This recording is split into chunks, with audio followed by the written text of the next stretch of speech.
Good afternoon, everyone. My name is Naita Green, and I am the CEO and founder of Disability Community for Democracy. Disability Community for Democracy was incorporated on December 2nd, 2024.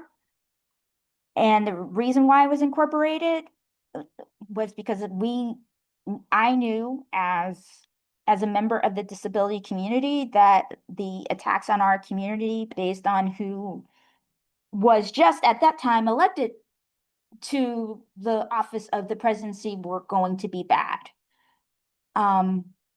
So that was the reason why we started the organization. Disability Community for Democracy is a peer-run disability grassroots organization in the United States dedicated to preserving, protecting, defending liberal democracy and our civil rights, no matter who is in power at the local, state, and federal levels. Today, we are hosting the Bed-In Stop RFK's Autism Registry virtual event, as the Autism Registry constitutes an assault on our liberal democracy and civil liberties by establishing a mechanism to surveil, stigmatize, and marginalize individuals on the autism spectrum and, by extensions, persons with disabilities. This virtual rally aims to raise awareness about the registry's dangers and encourage participation in our three-pronged approach to fighting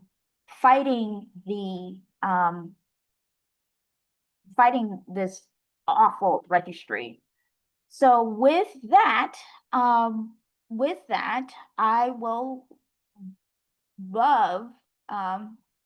would love to just say this to everyone. One, I'm wearing an autism. I'm going to just stand up a little bit so you can actually see the shirt itself. I'm wearing a Say Not Autism Registry shirt with Disability Community Democracy logo on there. You can actually purchase this shirt on our store. So if our chat host could put the link in the chat, if you all want to purchase it, you can go ahead and do so.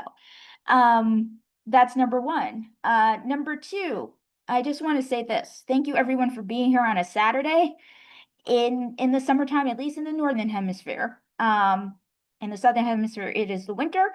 So I will say, like, I really appreciate everyone being here. With that, I am going to turn the meeting over, and I'm going to introduce our first speaker, Stephen. So I didn't understand, and I'm gonna say this right now. I didn't understand that, when I met Stephen was saying he's a counselor, and I'm like, what is he talking about? Because I'm not from the UK. So I had to do a little bit of a deep dive. It's equivalent to our city council in the United States. So he is the youngest person on his city council. He lives in the United Kingdom. He's on the spectrum. And unfortunately, the UK has a registry. So it's really dangerous. And so I asked him to, do a presentation on what's going on in his home country. Because guess what?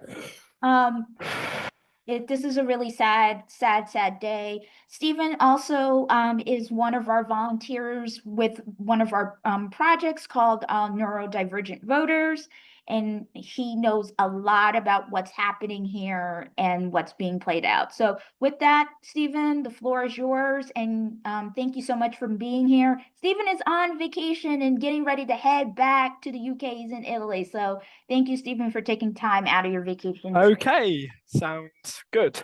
So just quickly, you can see from the title, what we need to do is empower people with neurodiversity, not merely catalogue it.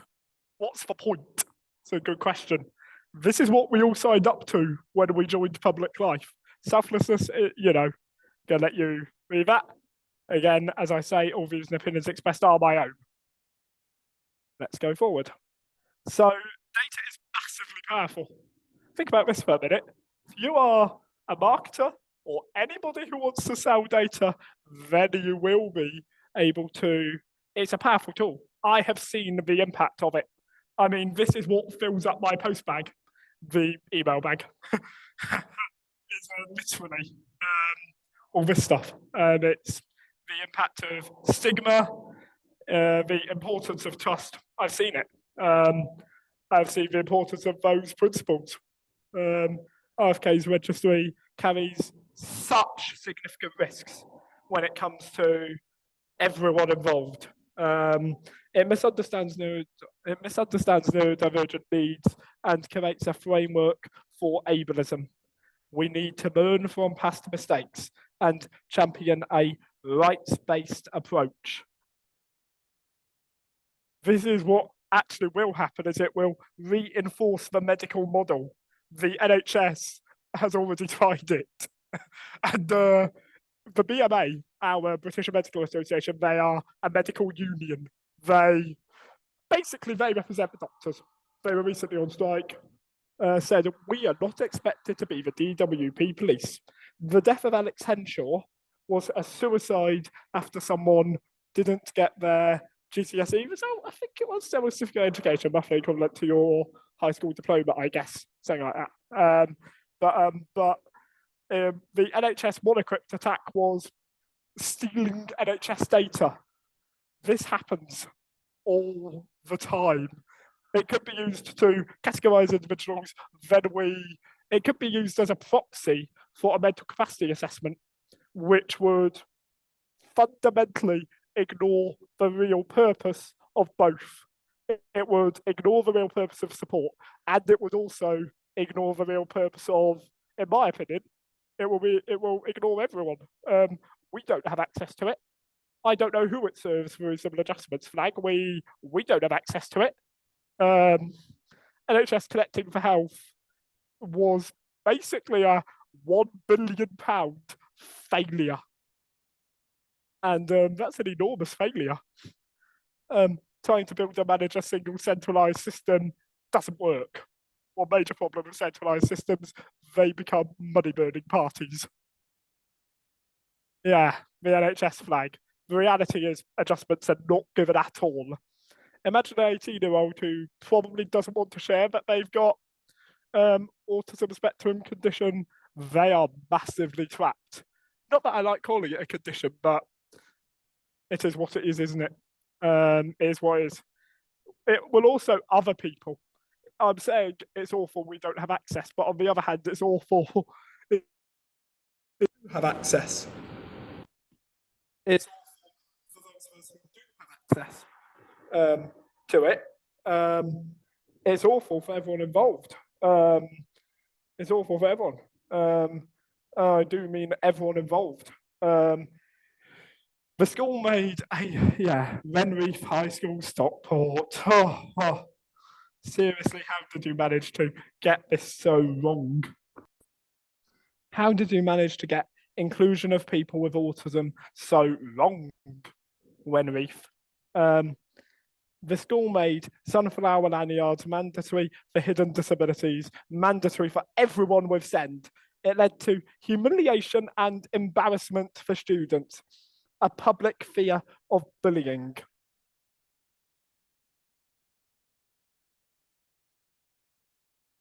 A public fear they were being bullied as a result of this.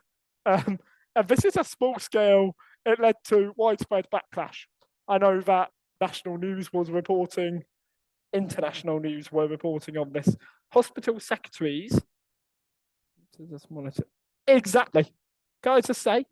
Exactly, Antonia. You've just said something that I didn't want to make the comparison to Nazis, but yeah, I think I will make the comparison to Nazis. I kind of didn't want to, but I will. Then there was another case involving Leeds Teaching Hospital's NHS Foundation Trust. And this is just casework that I could find, I hasten to add. This is casework that I was able to find. There's a lot more casework that you're unable to find. The trust failed to consider behaviour that arose from their disability.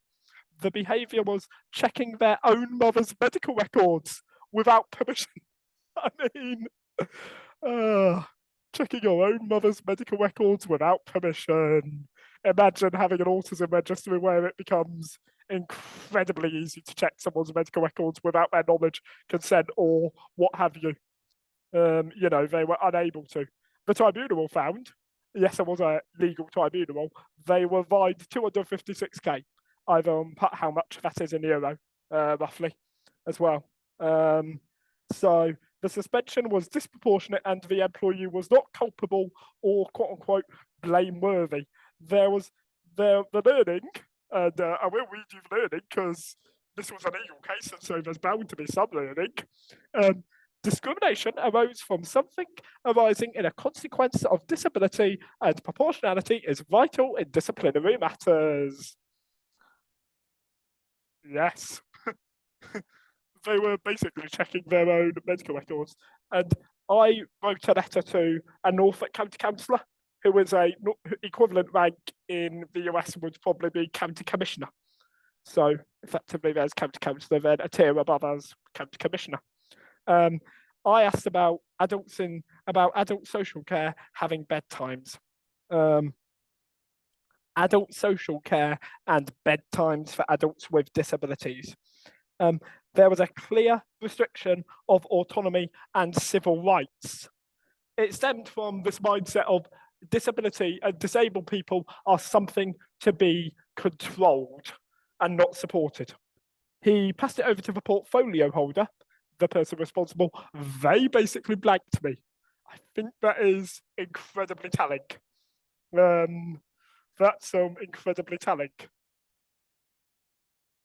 Come on.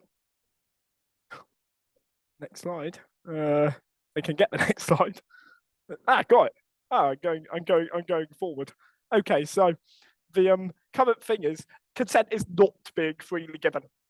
To quote the NHS, consent is not the basis for classification. Instead, it is a public task. Whatever that means exactly. Well, is this public task othering? Is this public task discrimination? Is this public task any of the above, really? The consent is not withdrawable either, I have to add. You can't withdraw it. Because the basis is consent, you are not able to withdraw it. Yeah. There is a fungibility of data. Consent is withdrawn. It is not able to stop being processed. It will never be, it will always be processed. You also do not have a right to portability, which is the right to take the data out and put it over to somewhere. The NHS has effectively said, I do not have the right to do that. I can't foresee all the risks. Withdrawal is impossible. Doctors can't be expected to be the DWP police.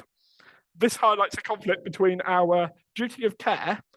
DWP are our Department of Work and Pensions.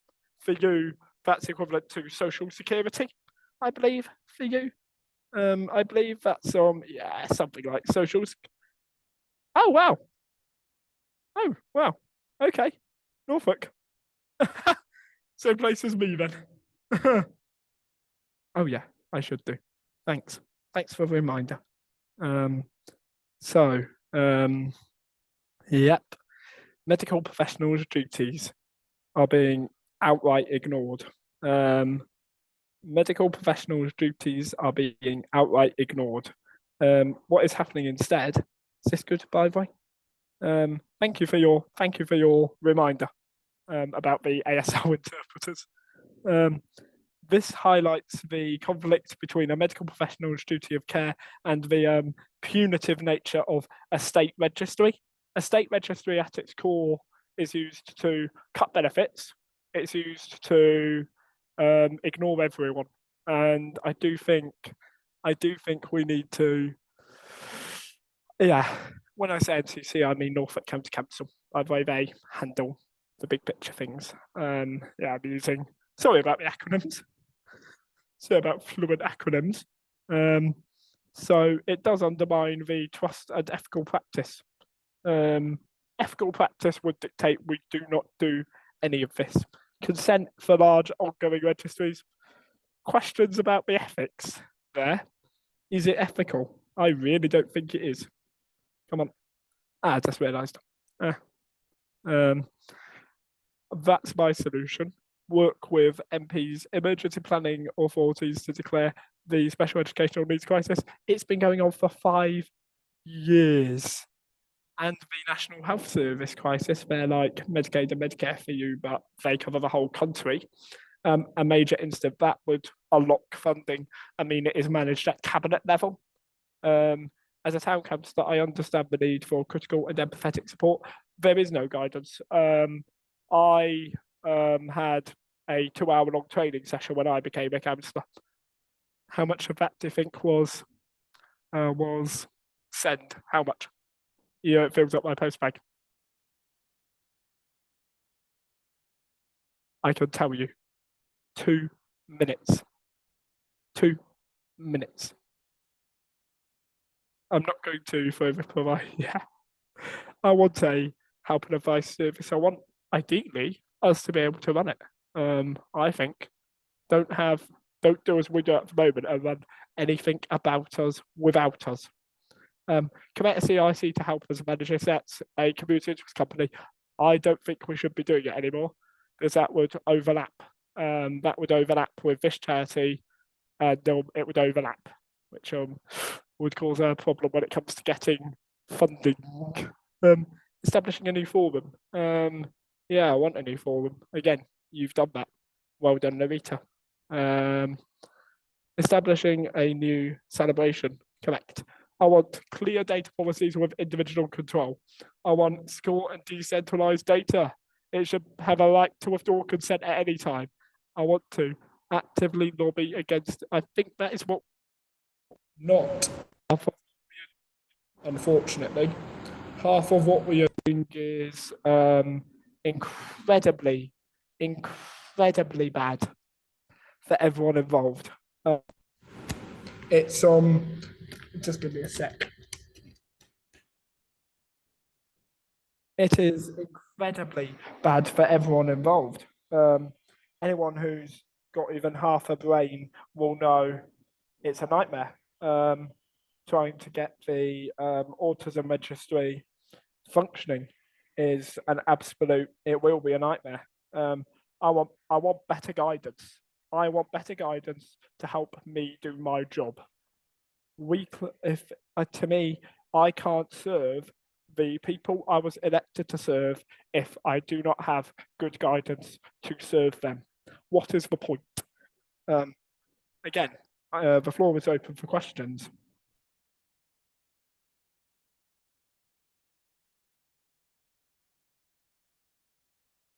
Any questions?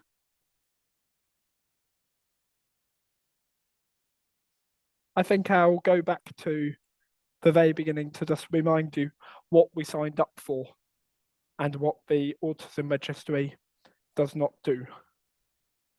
Which is we all signed up for selflessness, honesty, integrity, objectivity, accountability, and leadership. Those are the 7 principles of public life. Tell you what the Autism Registry is: selfish. I don't think it's got much integrity. Definitely not very objective. Definitely unaccountable. Oh, and by the way, about openness. Honesty. Well, maybe if dishonesty was one of the known principles. Leadership.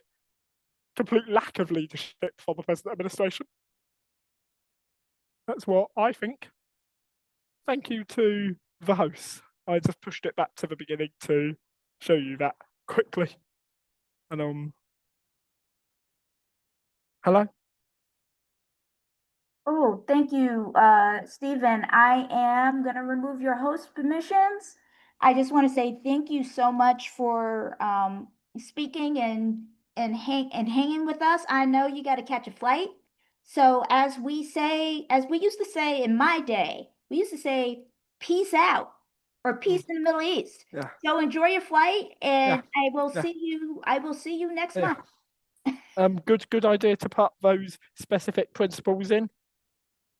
Yes, it was. Everybody enjoyed it. It's something that's basically drummed into you when you become a councillor. Yeah, but I will say this, you have more integrity than a lot of politicians that I have met, Mm, and you are only 19, 20 years old. That says a lot about how you were raised. And of course, as neurodivergent people, our sense of justice. We mm, appreciate you. Thank you for standing with us. You didn't have to. I didn't. Um, since you are not a US citizen or don't even live here, but thank you for standing with us because this is wrong no matter where it's happening. Mm, And we stand with you as Disability Community for Democracy stands with you so we can get this changed in your home we country. need to.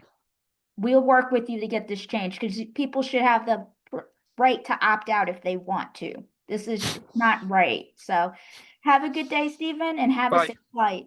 Bye. So I am going to say to our next speaker, Kat, I'm gonna, if you can spotlight Kat, that'd be great. And Kat, I'm just gonna ask you a quick question. Yeah. Uh, how are you doing today? I'm a little red because it's really hot up here in New York State, but I'm doing okay. Thank you. You're doing okay. And the last question I have for you is that when you found out that this autism registry was happening, how did it make you feel inside? Angry, of course, and terrified. I think fear is pretty well high up on there with the anger about I mean everything that's going on in our country uh, gives those feelings. But this specifically hit me like really hard. But that doesn't undermine any of the other things that are going on that make me really angry and really scared. And yeah, I can't wait to speak about it. Now, I'm going to give you the floor. I just wanted to just, Yeah. so you can see who I am. I am actually a Yeah. neurodivergent, and I am also neurodivergent. So, this also hurt my heart because I have a Yeah. niece who is on the spectrum herself. And I also, am, also on the spectrum and also have ADHD. Yeah. And so when they don't like us, Yeah. and they're making it very clear. So I'm gonna let you share, and I'm gonna Okay. and thank you so much. Yeah. Thank you. Thank you for having me. All right. Hi, everyone. My name is Kat Cantillo. My pronouns are she slash they. I use them interchangeably, so it's kind of whatever you want to do. I'm a white non-binary person with super red skin. Due to the heat up here, I have a fan on, and I hope it's not blowing in the headphones. I tried my best. I have curly, dirty blonde hair that's more like brown now. It's a little bit above my shoulders. And I have rainbow glasses, and I am wearing a black t-shirt with Baymax from Big Hero 6. I'm proudly neurodivergent and disabled, and I'm here to speak from kind of like lived experience and because I deeply care about our community. Uh, Today, I want to share what it's like to be me as someone who is neurospicy, but also why the autism registry is dangerous. I do have a little note, so if I'm not looking at the camera, that's why. Uh, so I was diagnosed autistic and ADHD later in life. I've been neurodivergent as long as I can remember. I was in special education, and but those learning disabilities that I was diagnosed with never answered everything about like why I did certain things. Why did I struggle with sarcasm or social cues? I couldn't read people's body language, and sometimes I still struggle. The sensory overload. I would completely shut down or end up on the floor screaming and crying. I could feel my body just breaking into millions of pieces. But having a specific learning disability didn't explain all the other things I have, like word retrieval, that didn't explain why I'm experiencing this. And the bullies would always say like something like, "Why do you do this?" And I'm the type of person who likes to understand that about myself. And I would be like, "Oh, I have no idea why I do this. Nothing in my life explains it to me." So I felt really alienated and really alone and struggled with it. But then right before high school graduation, I did get diagnosed with being autistic. And the thing I like to make is that it didn't fix me, but it freed me. So no longer did I struggle with who am I or why am I doing these things and why do these people hate me and those things. I was never broken. It was just I had like a different framework for my brain that made more sense. Once I learned about it and understood me, I was like, wow, like forget these people. They just don't understand people like me, and that's fine. But I still feel like an alien. But I think it's a cool thing now versus when I was younger. So as an autistic person, I process things deeply. I see patterns. I care intensely about justice and truth and authenticity. So when I heard about these autism registries, right, like it's like that's not justice, that's not truth, that's not authenticity. That's just people saying they want to create a database of us, but history tells us, right? Stephen explained that when he just spoke. And so autism registries collect our private data, and they're not collecting it with real consent, right? So it might be doctors or whoever else puts that information in there, but it's tracking marginalized people. And it has never led to safety, and it has only caused harm. And when you add race, queerness, and other intersectionality, like type of identities, the risk only continues to grow. So I just made a couple little points about specifics. So when I think about an autism registry, I think about privacy. Autistic people, we all deserve medical privacy like anyone else.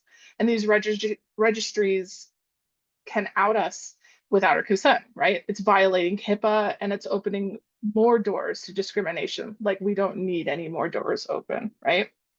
And then there's the criminalization of difference. So registries frame autistic people as risks and not humans. And in distress, we're seen as threats. We're not protected. And that's even more dangerous than it is now with how police interact with us. So let's be clear. Registries stigmatize and they label us, and it doesn't build any inclusion. It doesn't belong. It doesn't create any belonging, and it marks us as other. And when you mark somebody as an other, it's to be managed, right? Not accepted. So as Stephen said before me, we can't ignore history. Disabled people, including autistics, have faced sterilization, institutionalization, and harm, always starting with treating us less than human. So as history has already written the warning for us, we can't afford to continue to ignore it. And remember, the future disability justice must be built with us, not around us or without us. Thank you so much for listening to me.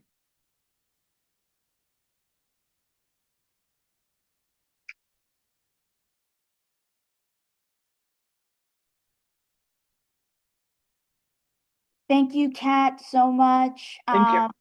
We're having some technical issues. I don't know what's happening today. We have some tech gremlins. Our auto captioning company that we worked with, the captions aren't working, so everyone's gonna have to use Zoom. I took Zoom captions. I got those to work. Um, I apologize if you know that it's not working, but it is what it is. So with that, and I don't mean it in a flip way. I just mean there's nothing we can do about it. With that, I want to introduce somebody who I literally was super excited. Actually, said yes. Um, Pennsylvania State Representative Abigail Salisbury. I'm super excited that she's here today, right? Like, and literally called out the autism registry for what it is, which is wrong. Just, it's just wrong. Like RFK Jr. is loud and wrong, as Jasmine Crockett says. And when I saw her comments on video, She literally like moved me and I wanted to contact her office. I don't even live in Pennsylvania. I live in Massachusetts, but I was like, we need some people who are in political office, who are on the spectrum, who know what time it is, and who'd say, he's wrong. You know, we do work, we do pay taxes. I know I do. And I have been working since I was 14 years old, and I play sports too. But played sports as a non-disabled, non-physically disabled athlete because I've always had a disability. My whole life I was a special ed student. Um, as somebody who has always been neurodivergent, and also as a para athlete. So with that, I'm just gonna read the bio that was sent. I shortened it a little bit because I was hoping we weren't going to have tech issues, but we do. So I'm just going to read the shortened bio. Abigail Salisbury was elected to the Pennsylvania House in 2023 to represent the 34th Legislative District in Allegheny County. Salisbury. Please read slowly for interpreters. Yeah, okay, I'll try.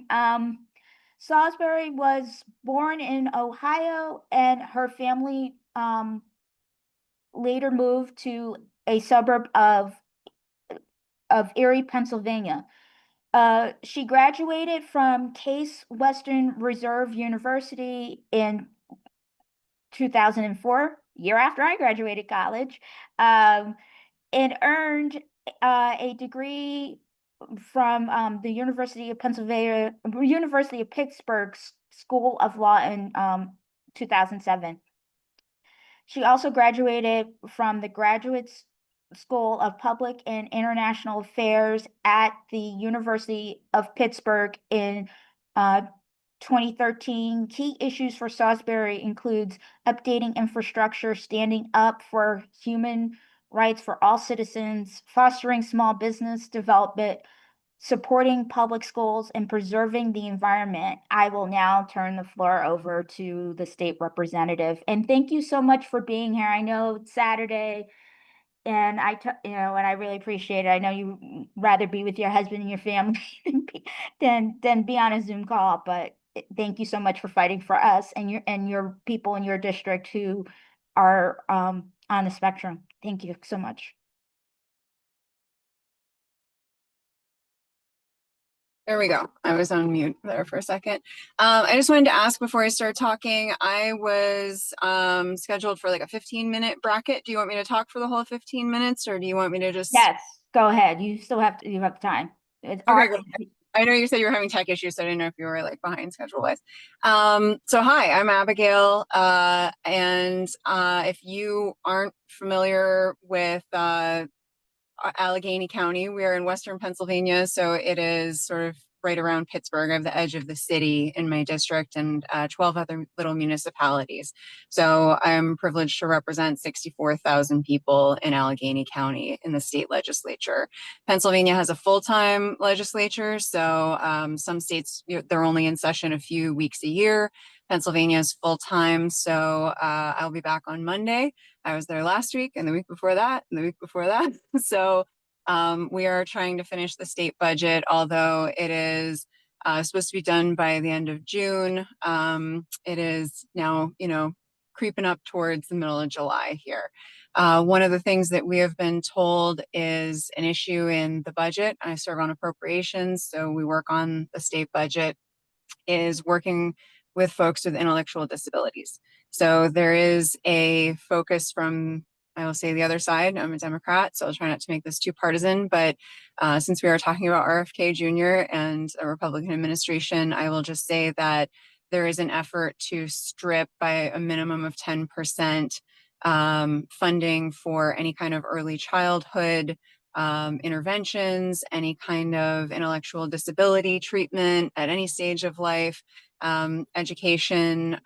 We know that this administration wants to get rid of the Department of Education altogether at the federal level, and a lot of our state funding comes from the federal level. So, we're fighting at the state level to try to preserve a lot of what we already have, which is frustrating for a lot of advocates because they've been coming to the state house and asking for us to expand programming.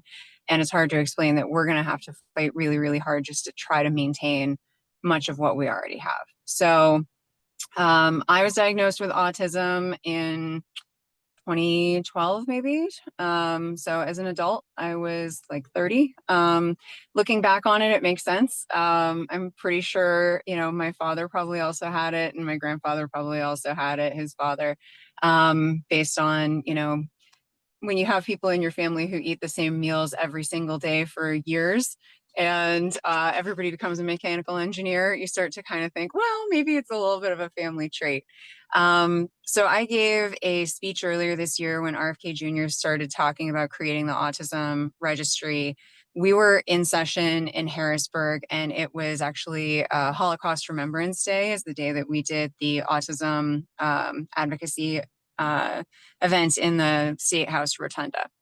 So you know, I'm also Jewish. Everybody has lots of different intersectional identities. And so I gave a speech that basically if I had not been executed for being a Jew in the Holocaust, I would have also been sent to a camp because I had a disability for autism. And what I was originally diagnosed with was then called Asperger's, which of course we know has a lot of ableist issues associated with it and Nazi issues associated with it, because part of the naming of that is essentially finding people with autism who they felt were still functional enough to be able to assist the Reich.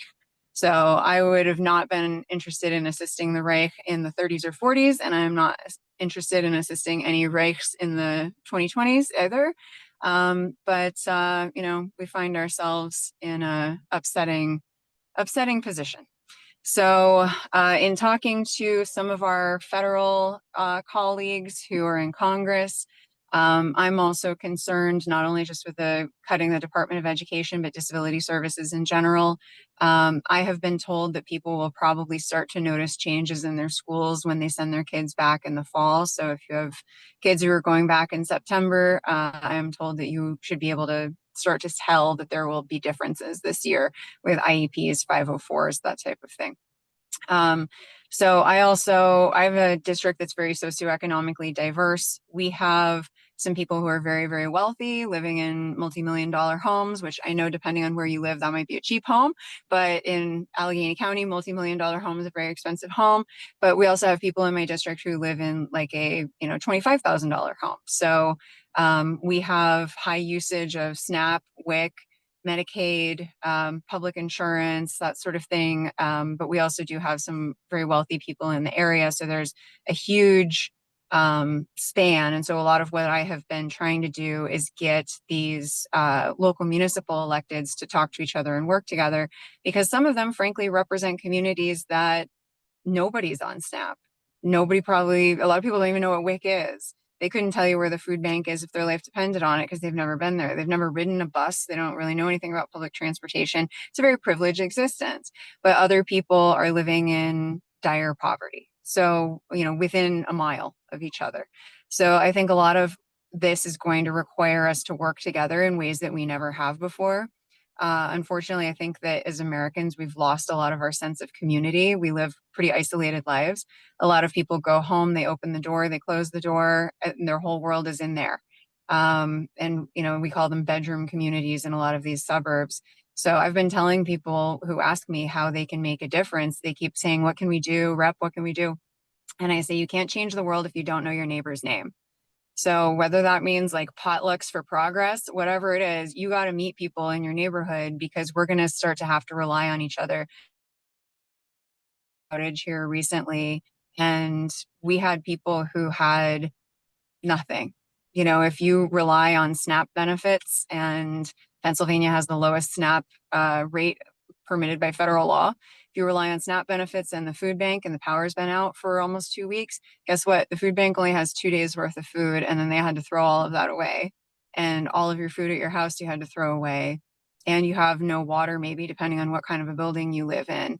Things started to break down, and people had to rely on each other. And so I think a lot of getting through what this administration is going to put people through, whether it's in the disability community or in the general world, is going to be predicated on having to build those community relationships back up. My, I guess, regular job from before I was a state legislator, I was a nonprofit attorney. So I was a sole practitioner attorney for nonprofits that couldn't afford an attorney. So I had like a reduced rate practice. And I used to give my clients a book called Bowling Alone that talks about the breakdown of societal relationships in the United States over time. Because if you look at like Alexis de Tocqueville wrote a book about early America not too long after the Revolution, and he remarked on how Americans were joiners. We were community builders, and we were all part of clubs and voluntary associations and everything under the sun. It's true. When I was a kid in the 80s, my dad was in the Elks. Everybody had family in the Masons and the Lions and the Ladies Auxiliary of this and the church stuff and all whatever. And a lot of that is just gone because of the way that we live our lives now. So I think that we're going to have to put that back together.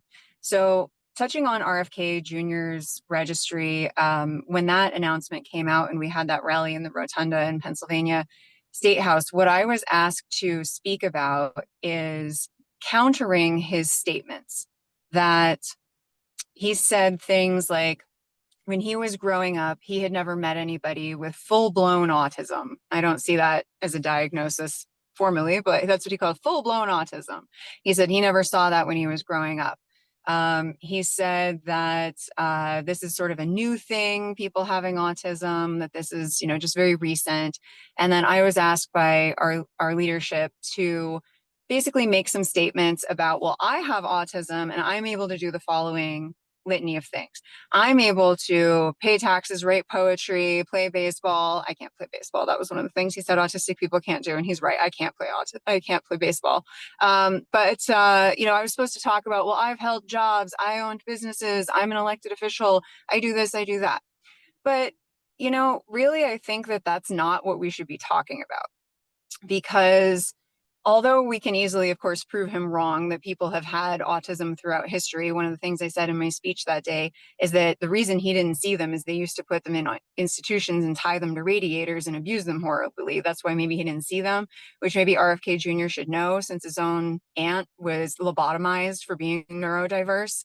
And it had such a terrible impact on her, which, having an ice pick jammed into your brain will unfortunately, often adversely impact you mentally. She was institutionalized for the rest of her life. So he should know that better than most people, since he has a family history of someone being horrifically abused and institutionalized for being neurodiverse. But, I think that we should spend less time trying to prove all of the amazing things that autistic people can do, and more time saying that it doesn't matter what you do, because your value doesn't come from your productivity and work. I think that a lot of times we do have that outlook in America. I mean, when we introduce people to each other, a lot of times the first question is, so what do you do for a living? It's supposed to give you some information about that person. But I don't know if that's really the question we should be asking. And I don't know if it's the way that we should be looking at countering RFK Jr.'s assertions about the value of autistic people, because we do know that it is a spectrum. And I might be able to do a lot of these different things. Representative Jess Benham, who's also a Democrat in the PA State House, who's openly autistic woman, she, is obviously able to do many things. But we know it's a spectrum. And Jess and I are able to do a lot of things. But just because we are able to do a lot of things doesn't make us have more merit than someone who's nonverbal. It doesn't make us have more merit than someone who's not able to hold a job and who won't ever pay into our tax system. It doesn't make us better than someone who is more impacted, someone who is on, a different stage of that spectrum of autism. And I think we just have to be careful within the autistic community of fighting people like RFK Jr. by talking about how valuable we are because of all of the amazing things we can do, because it does tend to imply that then the folks who are autistic who are not like us don't have as much value. So I think that's really key to remember. People have value because they're human, because they're people. not because of all the things that they can do, not for all the money they can earn or how much they pay into the tax system or whether they can write poetry or not.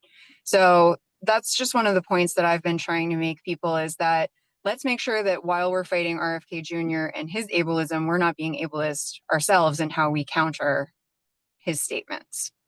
So I guess I'll pause there.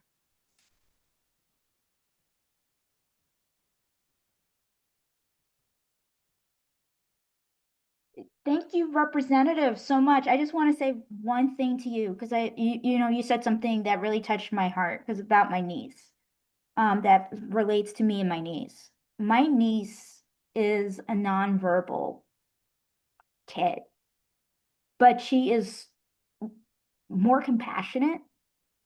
She has more compassion in her little tiny finger than these people who are elected, who were elected to serve us, right? As in the federal government, right? They're supposed to be serving us. My niece, who is nonverbal, has more intelligence, emotional intelligence, and compassion for human beings, and she's 6 years old, than the current occupant in his homeboys, as we used to say in the 90s when we were in high school, um, because they don't care. And we have, at least for me, why we put together this event was when he said what he said, it hurt me, it cut me so deeply, because it wasn't about me personally, it was about my niece. So I want to thank you for sharing about and reminding us that we have to remember all of our humanity and not play their game and be as awful as they are. And I really appreciate you being here. We will reach out to you because at this point we are going to need state partners to stop this, because they're not stopping. And the states, because they manage the Medicaid, they can say no. And they're going after, seems like they've changed their game plan to everyone, to people who are on Medicaid and Medicare. Who do those people, who are most of those people? So I'm just going to leave it there. Have a great rest of your day. Thank you so much, and enjoy your time with your family. It looks pretty nice there. And I hope your community, everything in your community works out for the best in terms of all the power stuff, because that's awful. Thank you. Thanks so much. And I am the Pennsylvania chair of the state autism caucus. So if anybody has any questions about autism in Pennsylvania or any issues that I can help anybody with, please, by all means, feel free to contact me. You can Google me and it'll come up, but it's Rep Salisbury at pahouse.net if you ever want to give me a shout or talk to me about anything. So thanks, guys. Have a good afternoon. Thank you so much. I just want to say something, just to put something out here to everyone. We're supposed to have a panel that was supposed to be 45 minutes, but because of the tech issues, we're gonna cut 15 minutes of that. So our speakers can go. So TJ, and I'm gonna just introduce TJ. TJ is awesome. TJ is also a member of our, I like to call a member of our family. He is our assistant framing co-lead. He is also a researcher. And I just found out something interesting last night when I talked to him. He's getting his doctorate. I'm not gonna assume it's a PhD because I have made that assumption before, and I don't want to make that assumption again. So I'm gonna say, and he's gonna get his doctorate.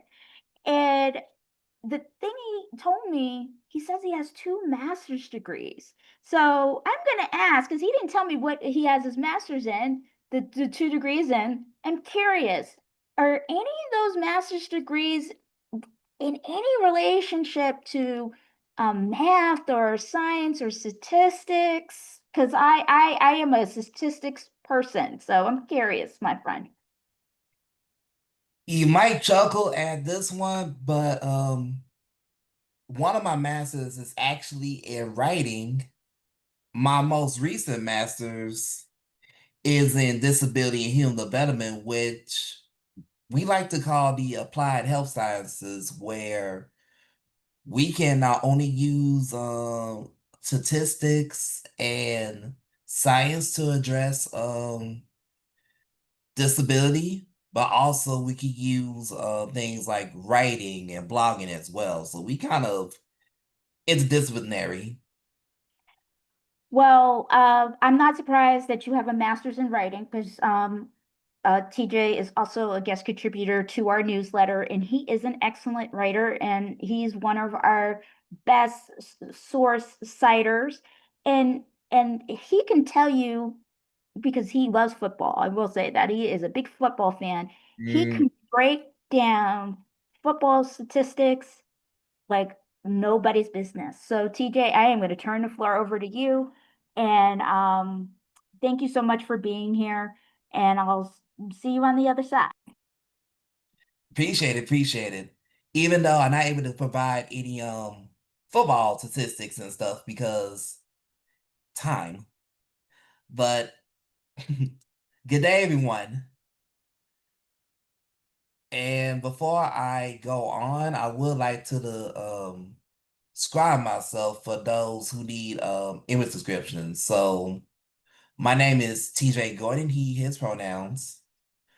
I describe myself as a king-size African-American male with locks, glasses, a gray shirt, and gray shorts sitting in a chair that's located in my living room slash office in Chicago, Illinois.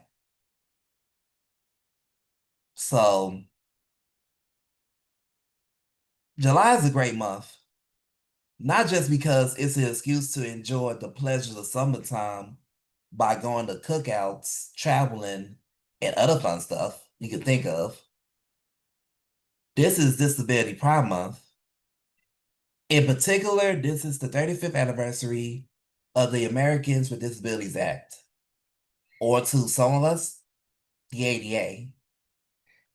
On a cultural level, I appreciate seeing more people wearing their disability identities on their sleeves, whether they share their music, their talents, their foods, and more integral parts of our American disability culture. Even on the legal side, I thank the people who fought for the ADA. I thank the legislators who supported the ADA, because without the ADA, I would not be in a position where I am now, where not only I get to teach and do research on topics I love for a living, I get to raise my son and also support my goddaughter as well. However, as we witness on the first week of July, Disability Pride Month is a reminder that we have a long, long way to go from solidifying a complete, inclusive, accepting world. We live in a world where the powers to be are doing whatever it takes to snatch back all the civil rights in the American disability community that we fought hard to attain, maintain, and enhance. Originally, I had a prepared speech, but you know, as all the great quarterbacks do in unexpected situations, we audible. And I'm actually doing a little audible, but bear with me. So part of the reason why I'm doing the audible is because if you all follow my blog or my social media handle, The Black Autist, which I will post the information after I'm done, about, let's say, 2 hours ago now, while I was going downstairs to get my laundry I got stuck in the elevator for like 30 minutes. I was very scared that I would not make it here to talk about how damaging the Autism Registry will be to me, my fellow autistic and neurodivergent folks, and the disability community in general. But thank goodness the Chicago Fire Department able to get me out. And now I'm here. But guess what? While it was a scary task, I was scared that, I was gonna miss this event. I'm scared, what I get trapped in the elevator for hours because, I don't like to be in tight, confined spaces. It feels like prison, jail. I'd rather face that than be on the autism registry because at least with being stuck with the elevator, I get to figure out how I could get out in those situations, advocate for myself, and thank the people who supported me. I still get to go on and live a independent life or interdependent life. Something that I've fought for all my life since I was first diagnosed with autism. You might as well say all my life since I was out of the oven. But I'd rather be stuck in the elevator than be put on the list to be told that all that you work for is for nothing. All your worth is being experimented on. All your worth is working in a field for cheap, which is, let's call it like this, it's slavery. I don't want to go back to slavery. I don't want to go back to the time when my ancestors had to do cheap labor for the powerful. I don't want to be put on a list to die either because guess what?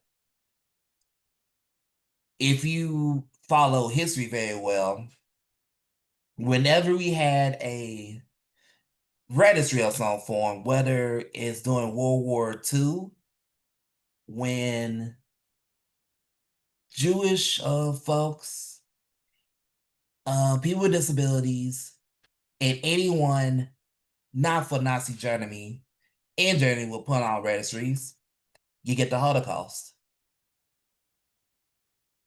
When you had acts like the Smith Act or the Alien Registration Act in America during the same time frame, where you had to register yourself if you not from the United States, you get instances like the Japanese internment camps in America. We don't want to go back to those times. But it's more than just the big picture. This is real personal. Let's put this to perspective. If JFK somehow put it in the president's ear and Congress to successfully pass this autism registry, note that not only that I'm autistic, I am also genderqueer, so that's LGBT plus community, and I'm a Black man. So if you put my name on the list and I disclose my disability by force, that will mean every time I get stopped by the police, is a chance that I'll get killed simply because of my identities. They don't care if I'm okay, if I'm in trouble. I get targeted because of my identities. Or what if the registries would prevent me from having high-paying jobs? It would prevent me from making a living for myself and my family. They could tell me you're more useful in the fields than in education. And now I get nightmares of slavery, Jim Crow, and all that over again. In fact, a little fun fact about me, I am a second generation, part of the second generation of people who were born from families after the Great Migration. And my family came to Chicago from the second wave of the Great Migration, meaning that my grandmother and before them experienced firsthand what it's like to work for cheap, getting disrespected every single day because they're different. I don't want to go back to those times, folks. I don't want to go back to those times. I don't want to even experience those times. We worked too hard in the last 20 to 30 years in civil rights to lose it all over again simply because one person don't understand that there's more to life than just being a neurotypical or typical course person, quote unquote, whatever that is. So I will end my spiel with a similar request that Representative Salisbury made. Don't just celebrate autistic people who are working, who are speaking, or those that celebrate the big accomplishments. Spread the joy of the autistic community in general, from our joys, our passions, the mundane stuff, to enjoy, share, and encourage people to celebrate all that we do in the autistic community, no matter where we fall on the spectrum. Help tell our story to RFK Jr. specifically, but also the federal government, the state government, your local government. Tell them why it is important not to have a registry. Tell them that having a registry will basically kill off a population. Basically, it would basically replicate the sins of our nation that we committed not too long ago, actually. And using our stories to convince governments to not create a registry list where we are hated because we're different and we do great things. That is my how I'll go end. That is my ask for everybody listening.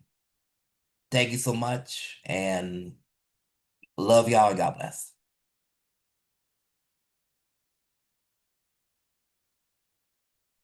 Thank you, TJ, for sharing that. And you are absolutely correct. Share all our joy. Thank you so much. Our next speaker is Jeff Person. Jeff, I just if you can spotlight Jeff while I'm introducing him.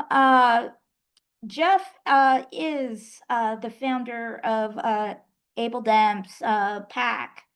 And has a lot of experience in democratic politics. Just want to just say this is a nonpartisan event. However, right, real is real. And and as somebody who is old enough to remember and in school what life was like before ADA, what life is like now, the one thing I will say is that 35 years ago, in 2 weeks, is the anniversary of the signing of the Americans with Disabilities Act. It was a Republican president who signed that law. It was George H.W. Bush. And I want to give some history and some context here because I do not want us to demonize the Republican Party as, they've always been ableist. Actually, we would not have the ADA without him because he was the only one in 1988 talking about civil rights for people with disabilities. Why? Because he was really a truly moderate Republican, not a evangelical Republican.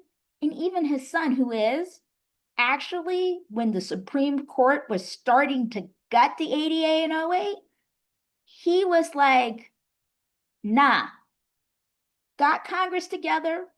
And I looked this up. It was a unanimous vote on both sides to overturn that Supreme Court decision. So Republicans were not always like this.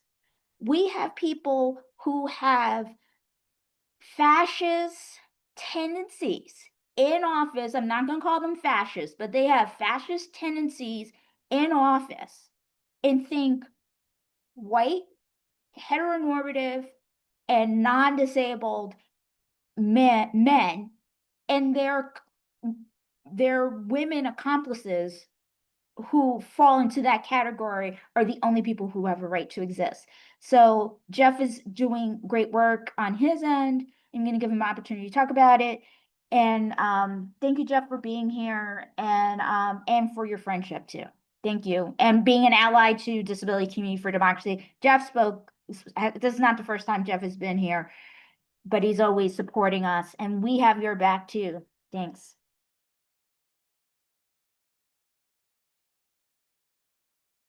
You're muted.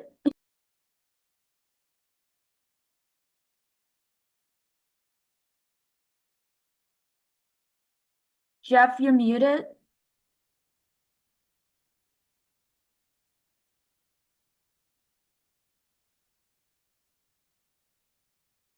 Can somebody send Jeff an unmute request, please?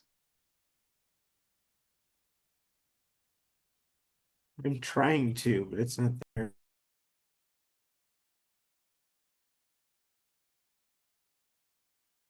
Okay, Jeff, I'm gonna make you, Hold on.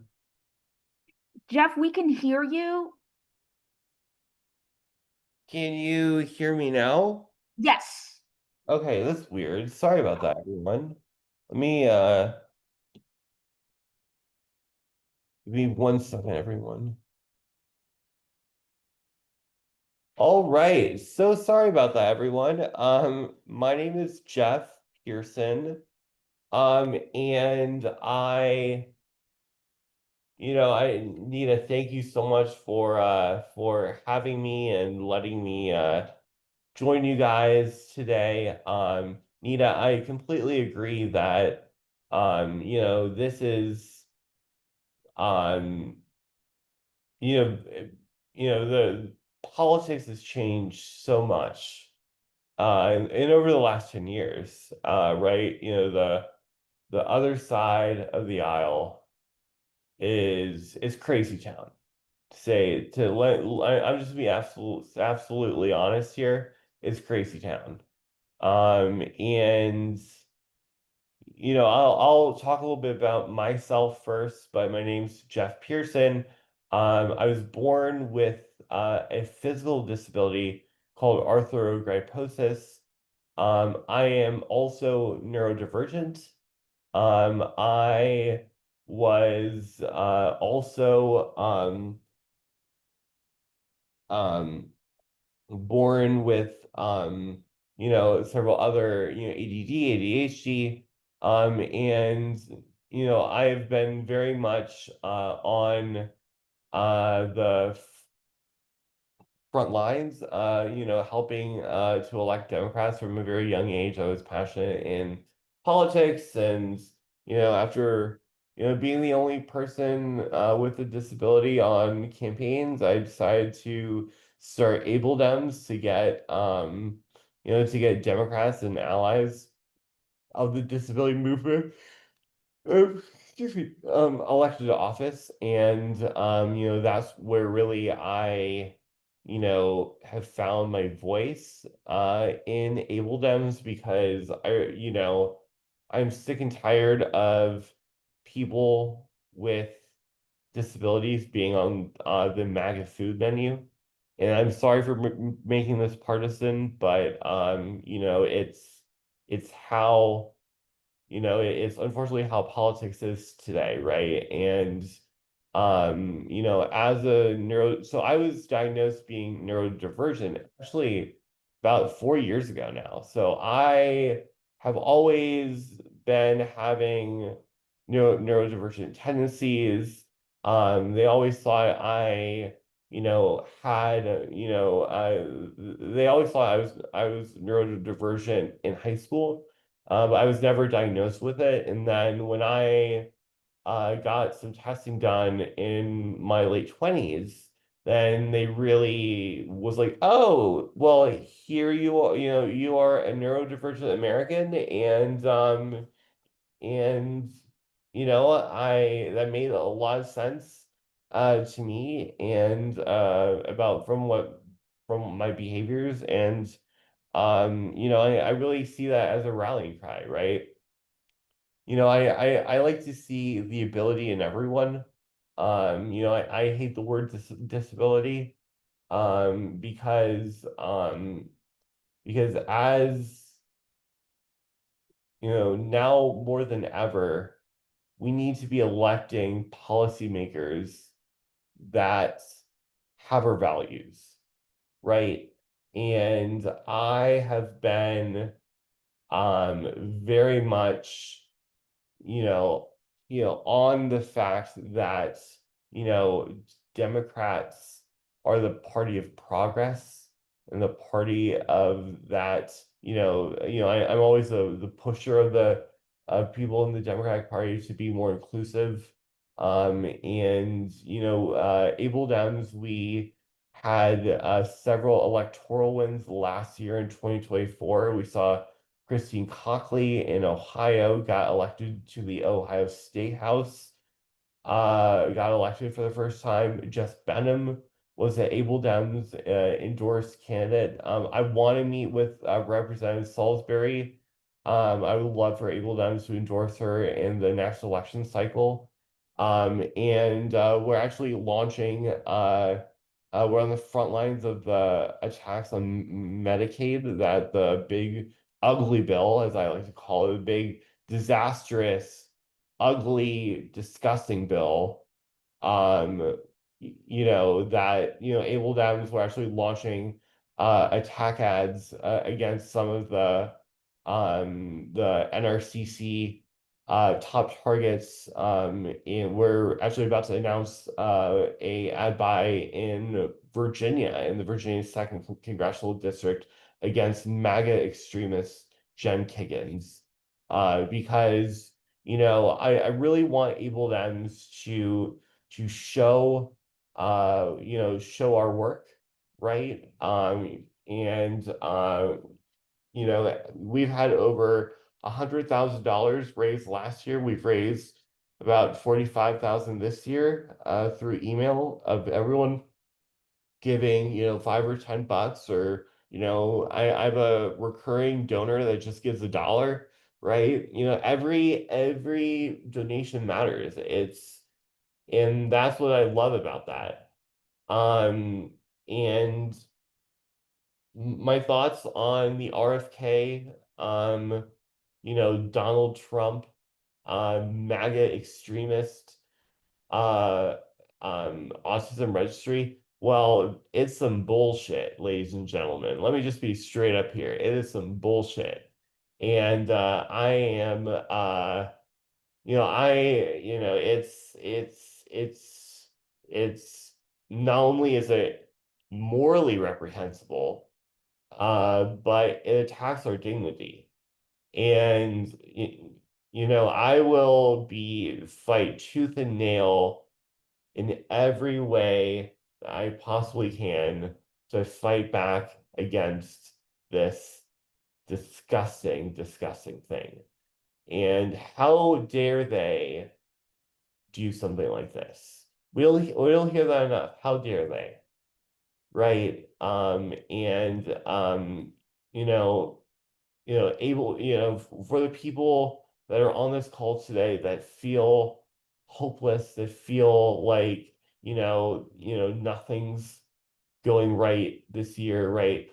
We're having elections right now. There are elections to change, not only in Virginia where I live, but in New Jersey, and several municipalities around, right, around the country this year. Then next year, as the House and Senate is up, right? Let's organize, let's mobilize, let's pick up those phones, let's pick up those text messages, call, if you're able to ship in a few dollars to organizations. Able Times always needs money for the record, but yeah, no, like we can't just sit idly by. We have to fight back. And I completely understand things are extremely tough right now.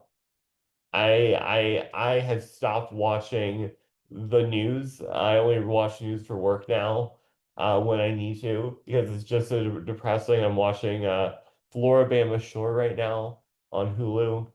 Um, so but yeah, no, we can't let up right now. We can't. We have to keep going forward. We have to fight back. And please, please stay involved.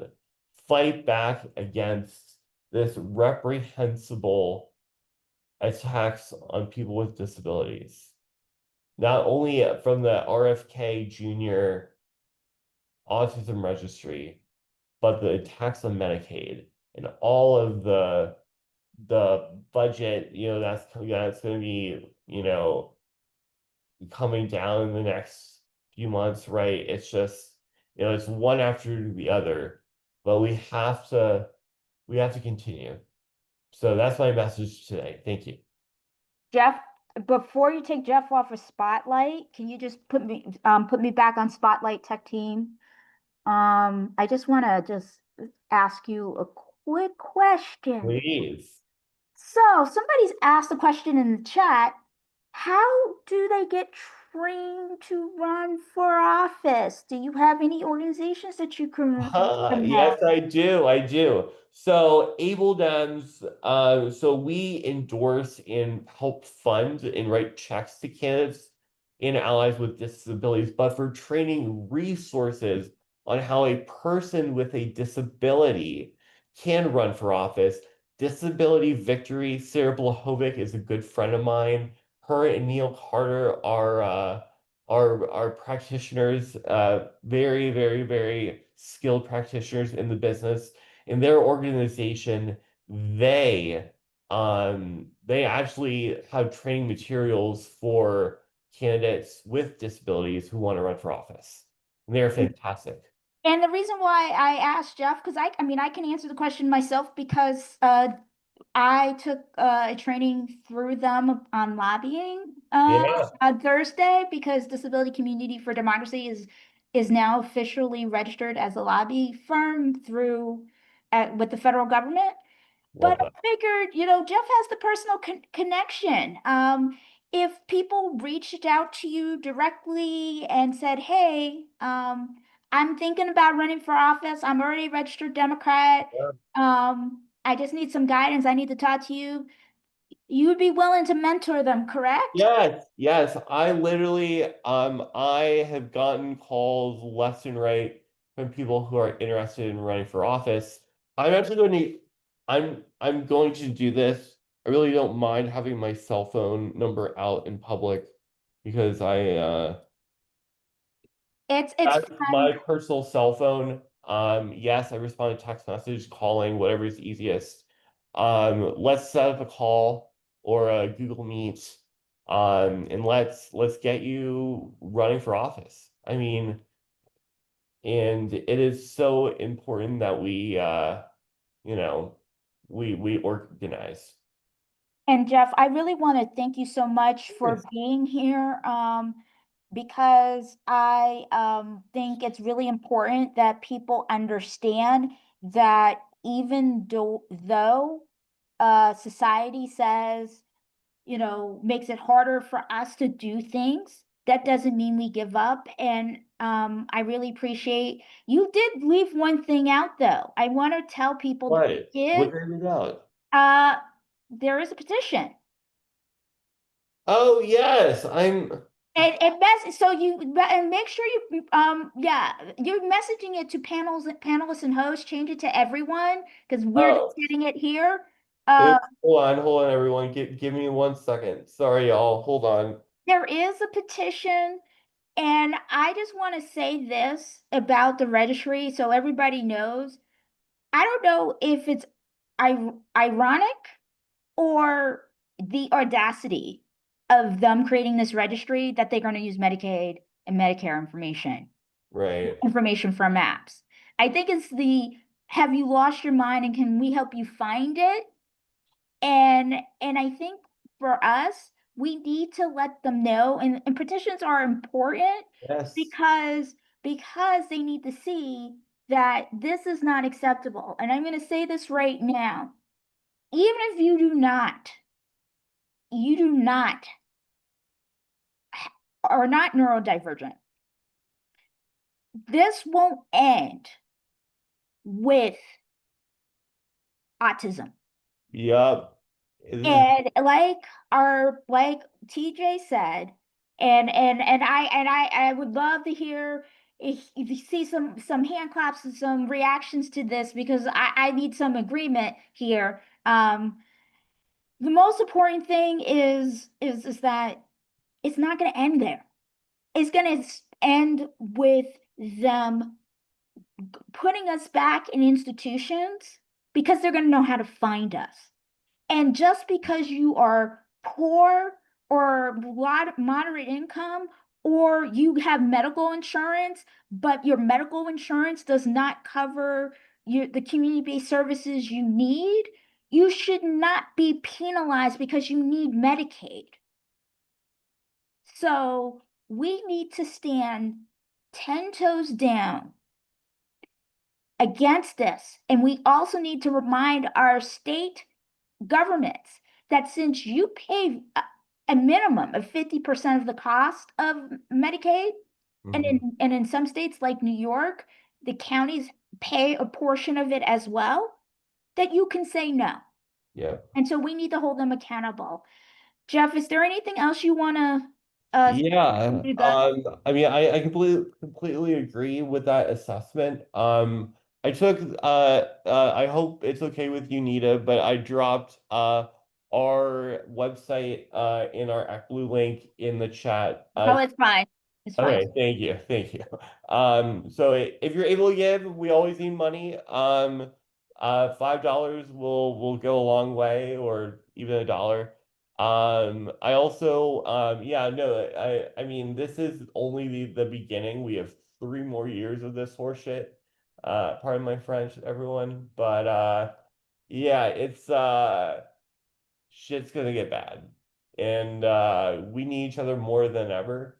We need to stay focused on our community, on ourselves. Taking care of ourselves is very important, spiritually, mentally, physically, right? And yeah, I mean, we it's gonna be a dumpster fire, but we need to keep fighting. We gotta keep fighting. We can't just stop. Well, Jeff, I love the work you do. Thank you. I cannot, one day we will meet in real life if I'm in Yes. DC. But I want to thank you, and I will talk to you soon. Sounds good. Thank you so much. Thank Next up is our parents panel, parents with the children with autism. Um if we could bring up Mike and Dory here. Can you all hear me? Hello. Hello. Hi, how are you? Just like Good. a few weeks ago. Yes.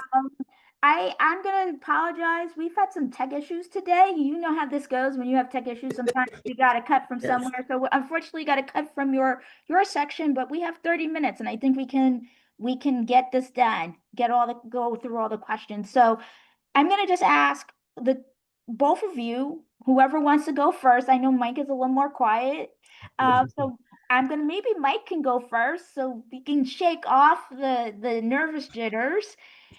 And then Dory can go, and then we'll start with the questions. Okay. Introducing. Mhm. My name is Mike. I am a co-host of the Othering podcast. What else do I do? We we talked to See, I talk a people. lot. We talked to a lot of people who are amongst the LGBTQ and disabled communities to help them share their voices and talk about not only the fact that they have those um, or are a part of those groups, I should say, but also so that they can share their stories so that people who are a part of the groups or even not a part of the groups can then understand better that, we're all human and that we don't need registries. We don't need um, anything of that sort in order to survive. What we need is compassion and, understanding to be able to thrive. Some people need more help than others, and that's okay. And, we promote that as well. We believe that everybody has a right to, life, liberty, and the pursuit of happiness, however it may present themselves, as long as it's not infringing upon somebody else. So I want to thank you for the introduction. I guess like the first question I have, Mhm. I've been asking people this question through, not exactly throughout, but a couple times already. How did it make you feel when you heard about the registry specifically? Angry. Very angry. Very angry. And it's Um, just, I have family members. Mike's got potential family members that, this would affect greatly. Our children are neurodivergent, all three of them. I am, Mike is, and the idea of being put on a registry to just eradicate us. it's just hard to comprehend the hatred. Yeah, I mean, it doesn't make sense. So, I mean, I will not use their language, but I will use the language of they see us as people who take up space and take up space that we shouldn't be here, right? We take up space that is valuable, and I'm putting that in quotes. Mhm. How do we, from your perspective, since this personally affects you and your family, not just you as individuals, how do you think we should fight back against this? There's the political ways, like, like my organizations, we're doing this event. We're also going to be, doing some other things, which I'll talk about later. But is there other ways that you think we should fight back for people who aren't in the political space? They don't want to be in politics, but they want to be proud of the fact that they have a disability, and they want to just live their lives like everybody else with dignity. For one thing, I would say, get involved with voting every election. Make sure that you're paying attention to the local, the state, the country, all of those different levels. And by that, I mean, just do some research on the candidates and make sure that you're voting with your conscience and that you're paying attention to how they're doing. Individually, also, you can, join groups, find your people, find those other groups that will kind of, I guess you could say, um, take care of you and you can take care of them back and forth. Find ways to maybe barter or something like that. Share resources that you have so that everybody can be informed. You can also start a Yeah, podcast. yeah, every little thing helps. Joining podcasts, starting a podcast, going on social media, finding different communities. We found a bunch of communities since we started this podcast that are wonderful. And there's the marches that go on out there if you're willing and able to do such a thing. There's that sort of thing and all the different protests out there. Every little thing helps. Anything you can do, call, text. Yeah. I mean, you can also create flyers for people so that they know who to call. You could distribute the And- red cards. And most such. importantly, take care of your family. Yeah. Protect your family. Take care of yourself too. It's okay if you can't get out there as long as you're protecting your family.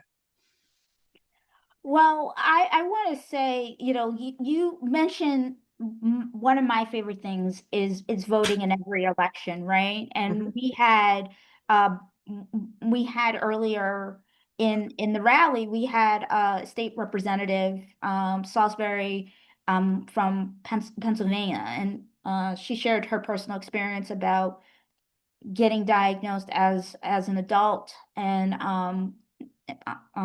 be, as being on the autism spectrum and also being Jewish, and her speaking out on Holocaust Remembrance Day um and the fact that she felt compelled to speak out, and they can't do this. This is not like the 1930s.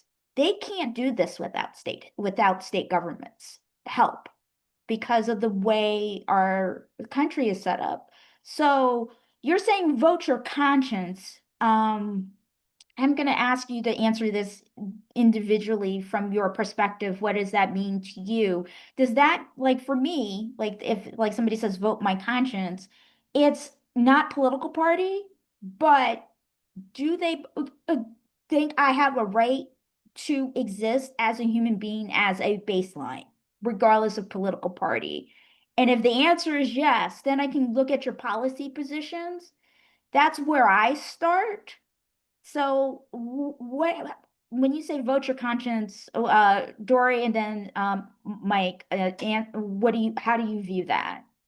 I view it as kind of like how you said, is it's not party lines. It shouldn't really be party lines. Unfortunately, it's kind of making it easier to make it party lines. But in general, when we're actually presented with, humans, it should be based on how do they match your morals? How do they match, your idea of, do they want you gone or do they want you here? Do they want to stand up for you? And regardless of party, if it happens to be Democrat, vote them. If it happens to be Republican, vote them in. As long as everything is aligned with who you are and how you feel. And my answer is pretty much the same thing, just kind of looking at what they believe in and matching your morals and matching your standards to what they believe in, what they're fighting for, and making sure that it aligns with what works for you and your family. Thank you so much for answering that question. The next question I have is, people are going to be afraid because they're already have started compiling this list. This is now not even a like thing, because like we are gonna stop it from happening. Now it's like we are gonna have to stop it from expanding and force them to shut this down and eliminate all the data they collected.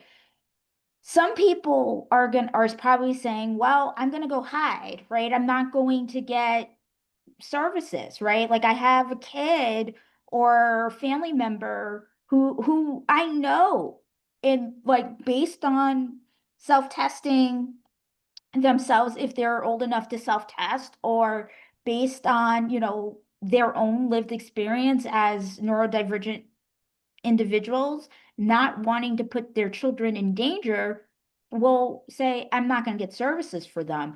how do we encourage people to get the services that they need at this point without putting themselves in danger? Because, you know, services are expensive. So do you think it's a more of a mutual aid thing now? In terms of like, you know, a lot of the mutual aid campaigns are back because of who's in office. Do you think it's more of a mutual aid thing in terms of similar to what is happening around trans individuals and the tax they're being subjective to? Or do you think it's or or do you think it is we need to do mutual aid and and also say, you know, to our local government. And I mean, I probably know how you're going to answer the question, but I'd like to answer the question anyway because some people don't trust government at this point, and or if it's mutual aid and also work with government to make the change that needs to happen so we're safe. I think it's a bit of both. Where hiding doesn't help. It doesn't solve anything. It doesn't make things change. You know, staying in the shadows doesn't really make a difference for everybody. You have to kind of find your, I guess you could say, find your center and find your braveness, bravity, whatever, so that you can use, you know, community and use the government, because the government has to see that we're not just, you know, sitting there, and they have to understand that we are worthy, that we're human. And the only way for a lot of people to see that you're human is to show up and be there and be visible, as scary and terrifying as it is. And I'm scared. We have to remember that we voted them in. They're supposed to work for us. Mike, do you want to respond to that from your vantage point as a white guy in this country, who understands that, you know, you have some privilege here. How do you what's your point of view on this? Yeah, we just have to help each other, back each other up. And like Dory said, we voted them in. They have to work for us. We're all here together. So we all need to work together. I'm going to ask you a question, Mike, specifically, since you do have some privilege that some of our other speakers don't have. How do you convince people who are white and male, just white and male, and you know, and don't, you know, don't present as disabled, right? Like, because, you know, disabilities are invisible too.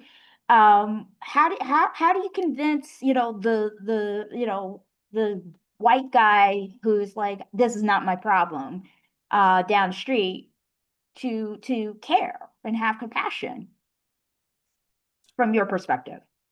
I don't know how to convince them, to be honest, but I think important things are to explain it, to make sure that they understand what you're trying to say, what you're going after, and make sure that they understand the result of the alternative of whatever else is coming. Make sure that they understand everything, and just yeah, Keep telling them. keep telling them. Yeah. Yeah, I think, you know, one of the things I'm noticing in terms of this issue in particularly is it's been kind of sort of two-prong approach to this. Some people are just saying we're just going to write letters, right? And I'm not saying writing letters are isn't important, Mhm. but no one's talking about it. Not really bring attention to it. And and how do you think, from your perspective as podcasters, we can bring attention to this and say this is dangerous? You need to really be paying attention to this, the American people, because just because it's not you now, it will eventually be you. Because I mean, podcast is a form of media, and that's how people get their news. So a lot of times now, so especially people under the age of 50. So how do we do this where people are informed with correct information, not mis and disinformation that is intentionally done by the unfortunately MAGA right and the alt-right around disability issues? I think it's important that we keep doing stuff like this, what you're doing, what we do on the podcast, make sure people can share their stories, tell their stories, make sure that it's out there, what's happening and what needs to happen. And we all get our voice out there. I think that's one of the most important things. And admit that when we're wrong, and immediately put out, this is what it is. Because nobody is 100% perfect. Nobody's going to be perfect all the time. And, sometimes in the heat of the moment, you might misstep and say something that you didn't necessarily mean, but you turn around and say, you know what, I misspoke. Made a mistake. This is what it is. And back up those claims with actual reports and literature and things like that, not just the first page of Google, but actually find articles that kind of back up your claims so that you show that you are worthy of people's attention and that you are worthy of their belief. And again, showing up, sharing even just a smidge of your story helps. And keep putting it out there and keep showing that you are a human, and that just because you can work, just because you can't work, doesn't make a difference. You're still wonderful and have a right to be here. And by showing them that you're not just something behind a desk and invisible, it makes them realize, oh, these are humans. Right. And I agree with that. And and I've been thinking a lot about the Medicaid and like how he was initially going to do it, and then he got backlash. So he's like, okay, we're going to use the stats, the information that we legally can use. And I like statistics because you mentioned something now. And this, was these stats are, not new stats. So white white people, right? And these are stats. You can look this up on the CDC. Well, I don't know if it's going to be on the CDC website because who's currently in office, but I would, you should be able to find it in other places. Hispanics and Black folks are above 3%. Hispanics, and I'm just the term that they are using in the stats I'm looking at, is 3.3%. Black people are 3.7%. Asian and Pacific Islander is 3.8%. And I don't like this term, but I'm going to read it as it's written. American Indian or Alaska Native is 3.8%. So the people who are diagnosed at higher rates are people of color, Hispanics are ethnicity. So we got to split the baby there with some of those stats because they're not necessarily people of color in terms of race. However, all of those groups, if you do like percentage wise, who Medicaid and Medicare straight uses would impact, it's those communities, right? You might have more of one group on Medicaid, which is white folks, but percentage wise, there's more non-white people currently in this country, so they are at a lower usage rate versus people of color.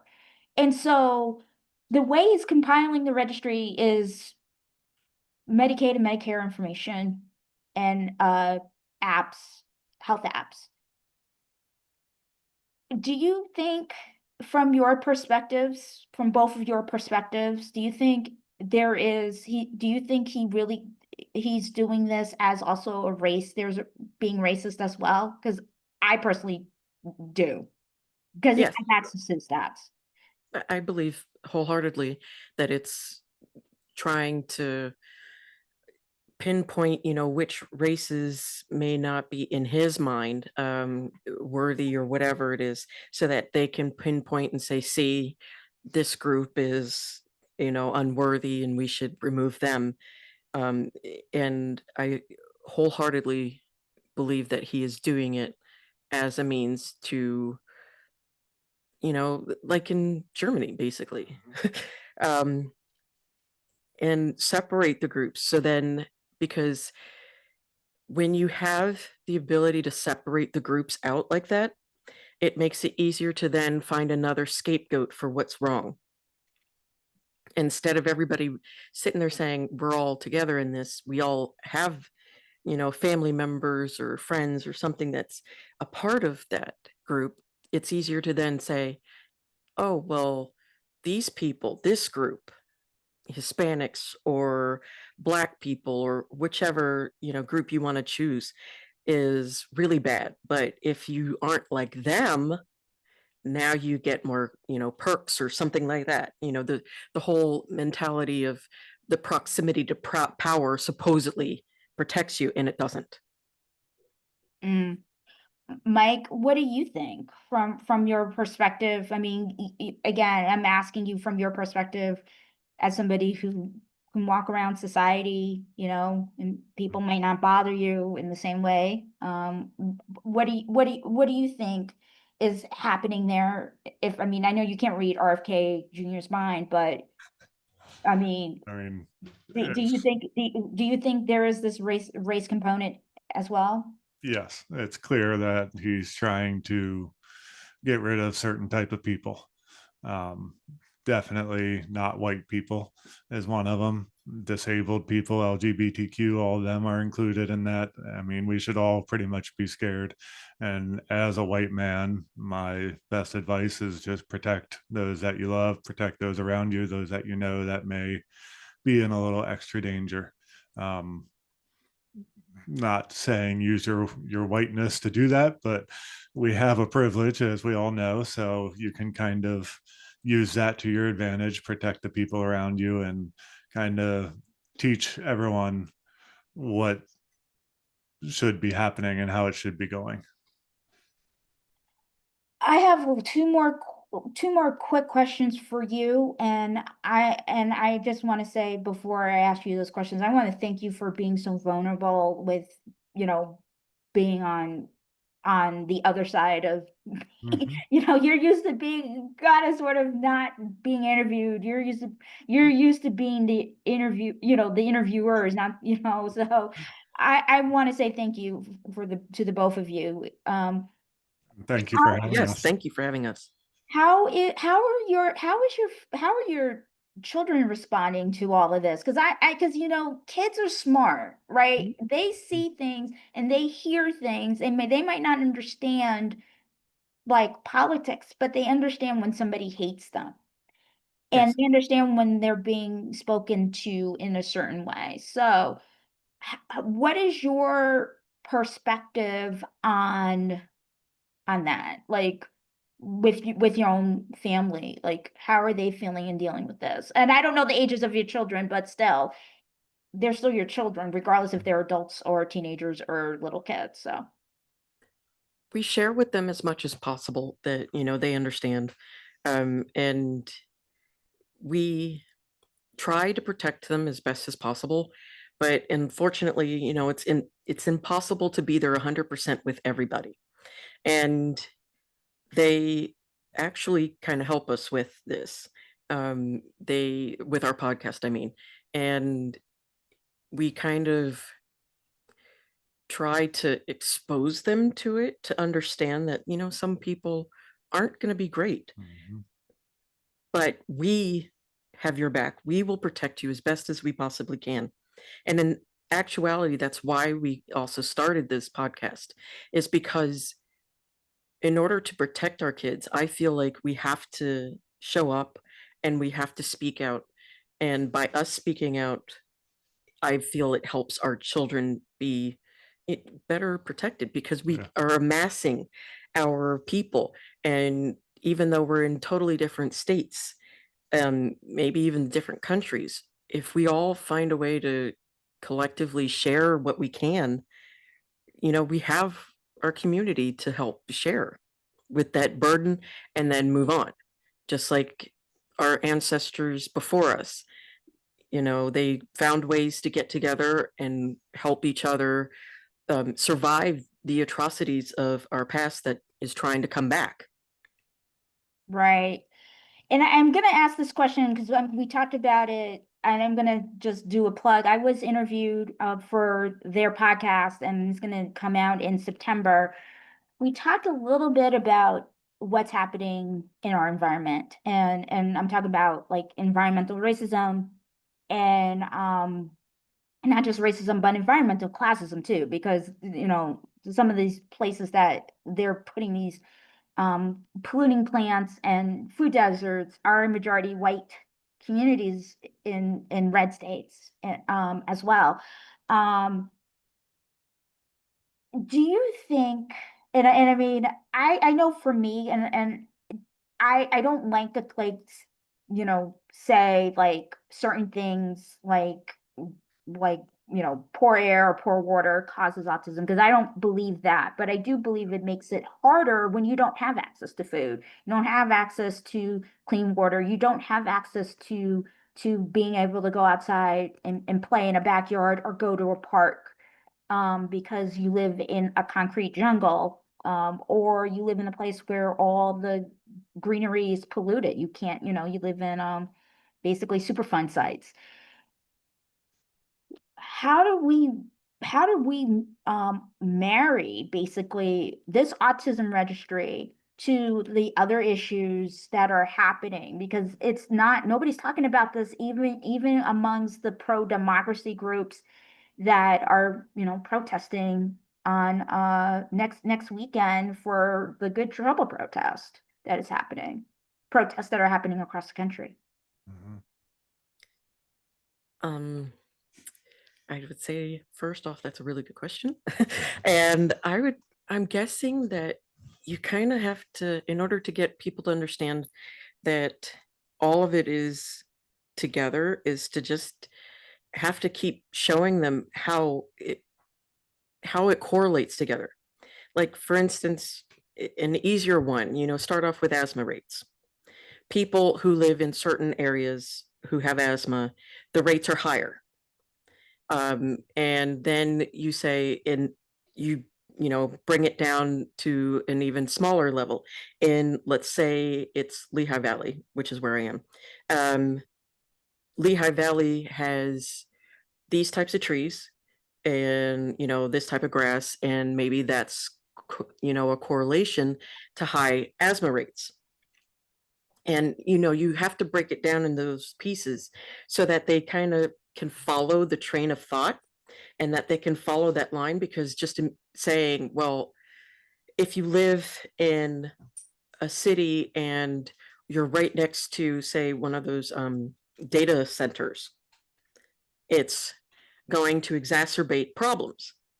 Well, it doesn't quite explain it as well as if you say New York City, for an example, not necessarily right next to one, but let's say New York City was right next to a data center. The data center, because of how much water it needs, ends up polluting the water.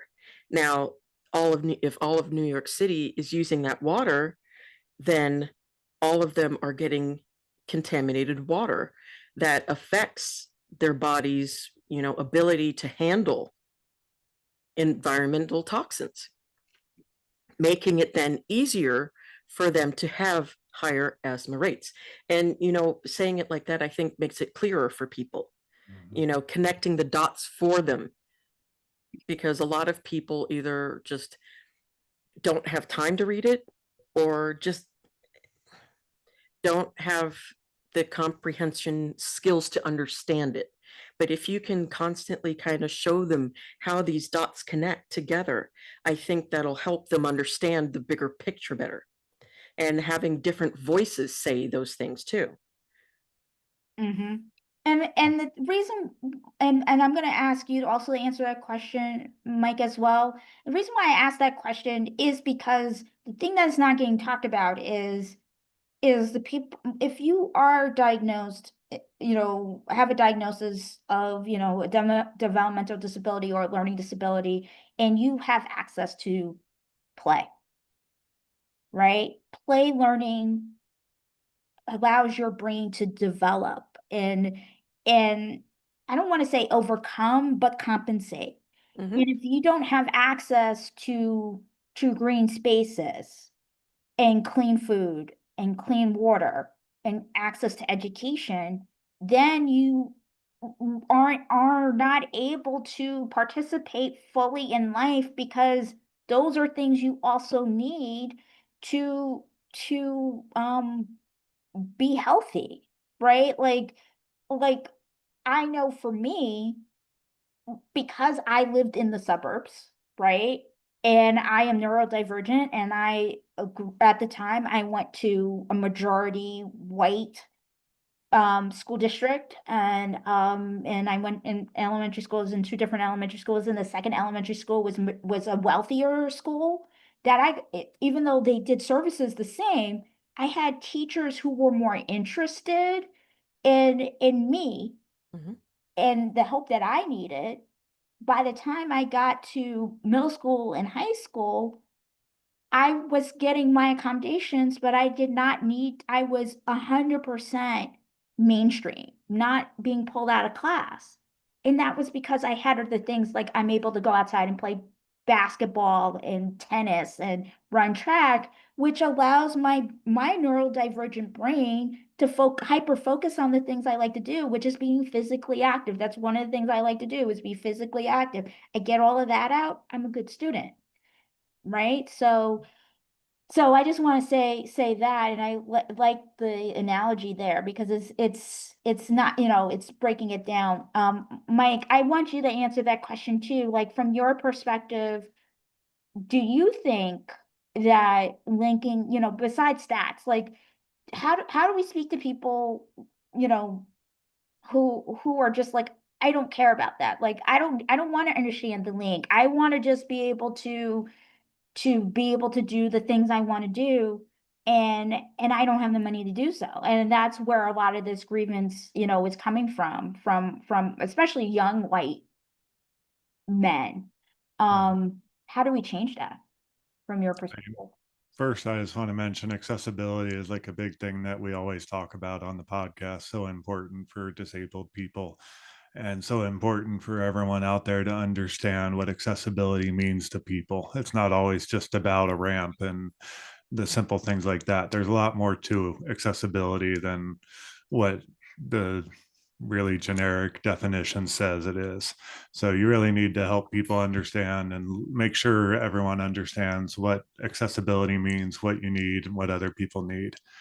And then I wanted to, you were kind of talking about your school years, and I went to a private Catholic school in a city, which was, of course, all rich white kids from rich white families, with like one or two non-white people in the entire school. And yeah, I had great privilege with that. I was able to play if I wanted to. I chose not to, but I was able to play sports and do all this stuff. I had great privilege with it. Um, Clearly, my family had some money, so I was pretty comfortable. But in that setting, I don't feel like I got the attention and the help I needed with my learning. Like, I have a lot of learning disabilities and stuff like that. And I was put in remedial classes in the lower classes with the kids that were going out and doing drugs and smoking and all the kind of the crappy kids. I was put in with them. And as you know, I'm a very quiet, kind of shy person. I'm not that kind of person. So I never really felt like I got the access that I needed and the help that I needed. And maybe that has to do with more than just the school and the support outside of school speaking up for me. I don't know. but I feel like I had troubles getting that access. And I think everyone needs to understand what people need and how how they can help and make sure that that access is available. Well, I would like to thank you both. I do think it's important to have that access. Obviously, money is not the only way you get the access. And somebody talked about ending pay for play for low income students. I do Mhm. agree with that. I also think that we need to um, also end talented and gifted classes. Because as somebody who would have been in a talented and gifted class, if I would have gotten diagnosed with some of my learning disabilities uh, earlier, um, and like really like seeing like, okay, certain things I need to be in certain classes, and then in other areas, like in math and science, I didn't need to be in those classes. They figured it out in middle school, thank God, or because I was getting bored. And so we need to treat human beings as whole people and figure out where they're going to thrive and where they need supports, because this is not just about disability, this is about humanity, right? Mhm. And so I want to thank you so much. Why don't you plug your podcast and tell people where they can find you? And I know you're also looking for people to looking to interview some new people, so plug your podcast and then we'll say peace out. Sure. We're Othering Podcast. You can find us, you can listen to us anywhere pretty much that you listen to podcasts. We're on all the different platforms. You can find us at otheringpodcast.com, and on social media, we're at Othering Podcast. We're big on Instagram and TikTok mostly. And if you're disabled or a member of the LGBTQ community, we are looking for new guests. If you want to share your story, we have a pretty relaxed environment. And, if you're a huge advocate but aren't necessarily a part of those groups, we would love to talk to you as well about your advocacy. And that's pretty much it. Mhm. Thank you so much, You. Mike Thank and you. Tori. And I'm so glad we met, and Me too. we have an ally. And I will say, we will plug your podcast as well in our newsletter.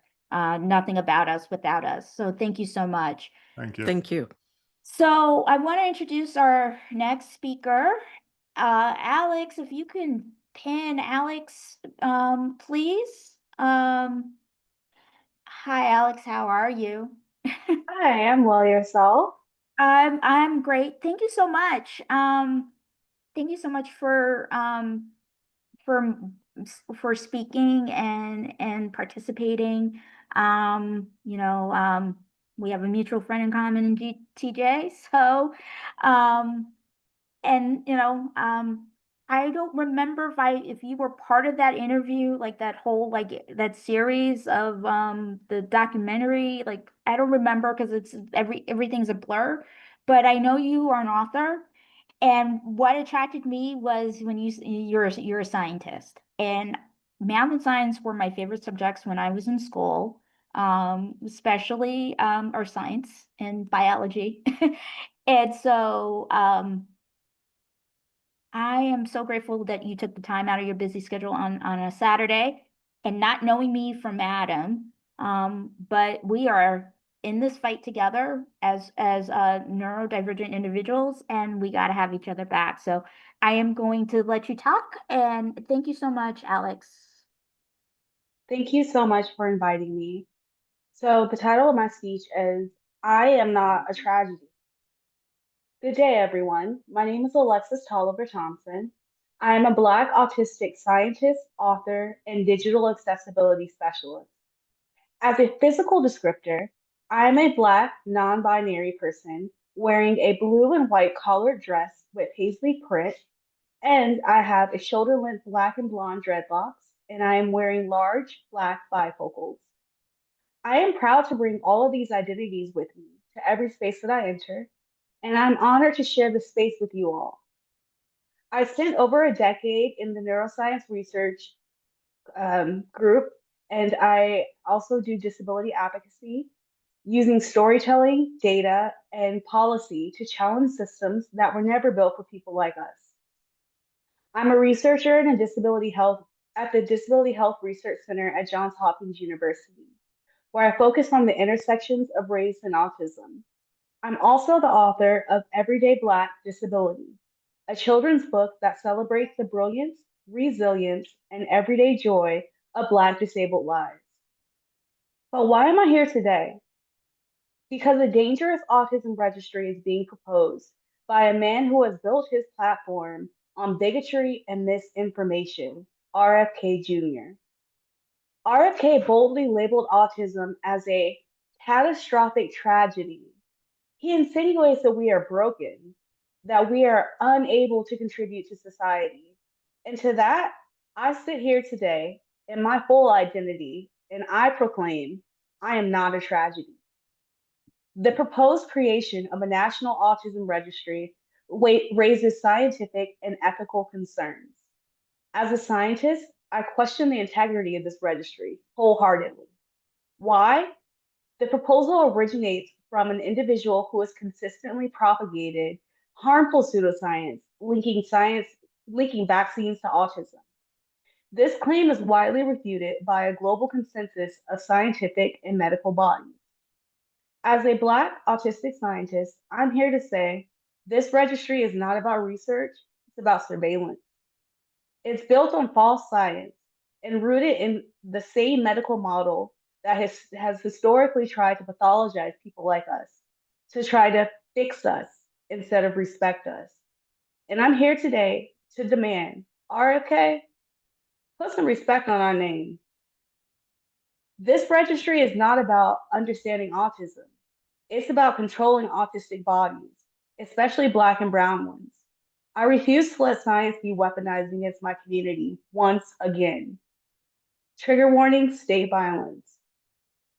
History has shown a consistent and dangerous pattern where state-sponsored registries of marginalized populations have served as tools for surveillance, control, and violence.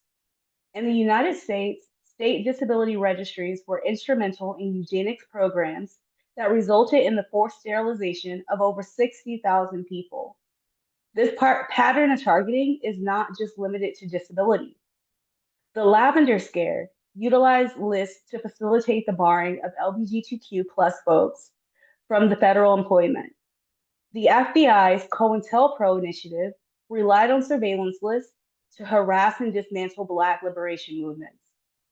The US Census Bureau provided data that enabled the internment of Japanese Americans. So, the historical context is clear. The act of creating a registry of marginalized groups is often the first step towards its persecution. Once again, the act of creating a registry of a marginalized group is often its first step towards its persecution. The proposed autism registry is a potential infrastructure for discrimination and violence, aimed at the intersection of our most marginalized and autistic communities, particularly Black, Indigenous, and people of color. Trigger warning, death. Consider the intersection of disability, race, and law enforcement. Nearly half of those killed by US law enforcement are disabled. Black disabled Americans are twice as likely to be arrested by age 28 as are white peers. BIPOC autistic communities will face disproportionate risk if this registry is not stopped. Neurodivergence and associated characteristics are frequently falsified by law enforcement as indicators of non-compliance or aggression. That, paired with implicit racial bias, may escalate state-sponsored violence. When discussing this matter, we take time to honor the names of three of our ancestors: Elijah McCain, Ryan Gaynor, and Victor Fedez, BIPOC autistic individuals who lost their lives to police station violence. Their deaths are not isolated incidents. They are evidence of a system built on racism and ableism. A national autism registry would institutionalize this deadly dynamic. It would turn bias into policy and suspicion into state action. The discussion of institutionalization is not just academic for me, it's grounded in lived experience. I was once involuntarily committed to a psychiatric facility for 3 days, one of those days being my birthday, after what was supposed to be a routine wellness check. Why? Stigmatization of my autistic characteristics, and paired that with the language in my medical record, a list, allowed the medical industrial complex to treat me as a danger. This experience solidified my understanding that this system, is not designed for our protection, but for our persecution. I'm here today to say I will not be locked in again. You will not force me into your institutions. Your list will not bind me. Your registry will not find me. RFK, you label my disability a tragedy. I call it a blessing. My mind is not broken. Your system is. I am a scientist, an author, and a builder of a better society. I am not a problem to solve. I'm a person with power, purpose, and pride. And I damn sure don't need a cure to my autism. So once again, RFK, put some respect on our name. We reject this registry. We reject surveillance disguised as science. We reject the dangers of this misinformation. We demand a world where autism is not seen as something to cure, but something to accommodate, value, and protect. In conclusion, let me be clear. I am not a tragedy. And before I go, I want to leave you with the words of our elder, Assata Shakur, a Black disabled freedom fighter. The chant goes, "It is our duty to fight for our freedom. It is our duty to win. We must love each other. We must support each other. We have nothing to lose but our chains." This proposed autism registry, that's one of the chains, and we're here to break it. We will not be surveilled. We will not be silenced, and we will fight for every autistic person in every body of every background to live fully and freely. It is our duty to win. Today, right now, we fight to win, and we will win. Thank you.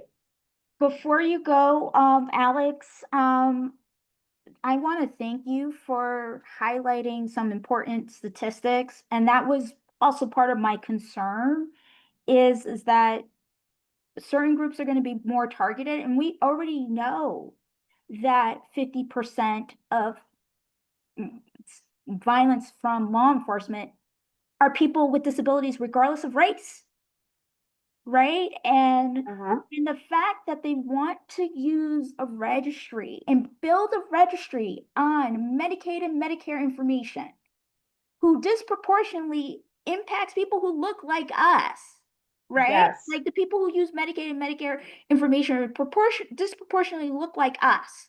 Literally going to put target on our community's back. As somebody, because I've been also involuntarily committed myself, I have other issues too, for literally, I'm going to just say this, for literally saying, I went to the hospital voluntarily. But because I don't know you and I'm a logical person, I'm going to just tell a story. They wanted me to take my clothes off, right? And I said no, because why are you asking me to take my clothes off if I'm here for psychiatric help, right? And to punish me, they said, okay, we're going to voluntarily commit you. And I'm from New York, and this was when I lived in New York.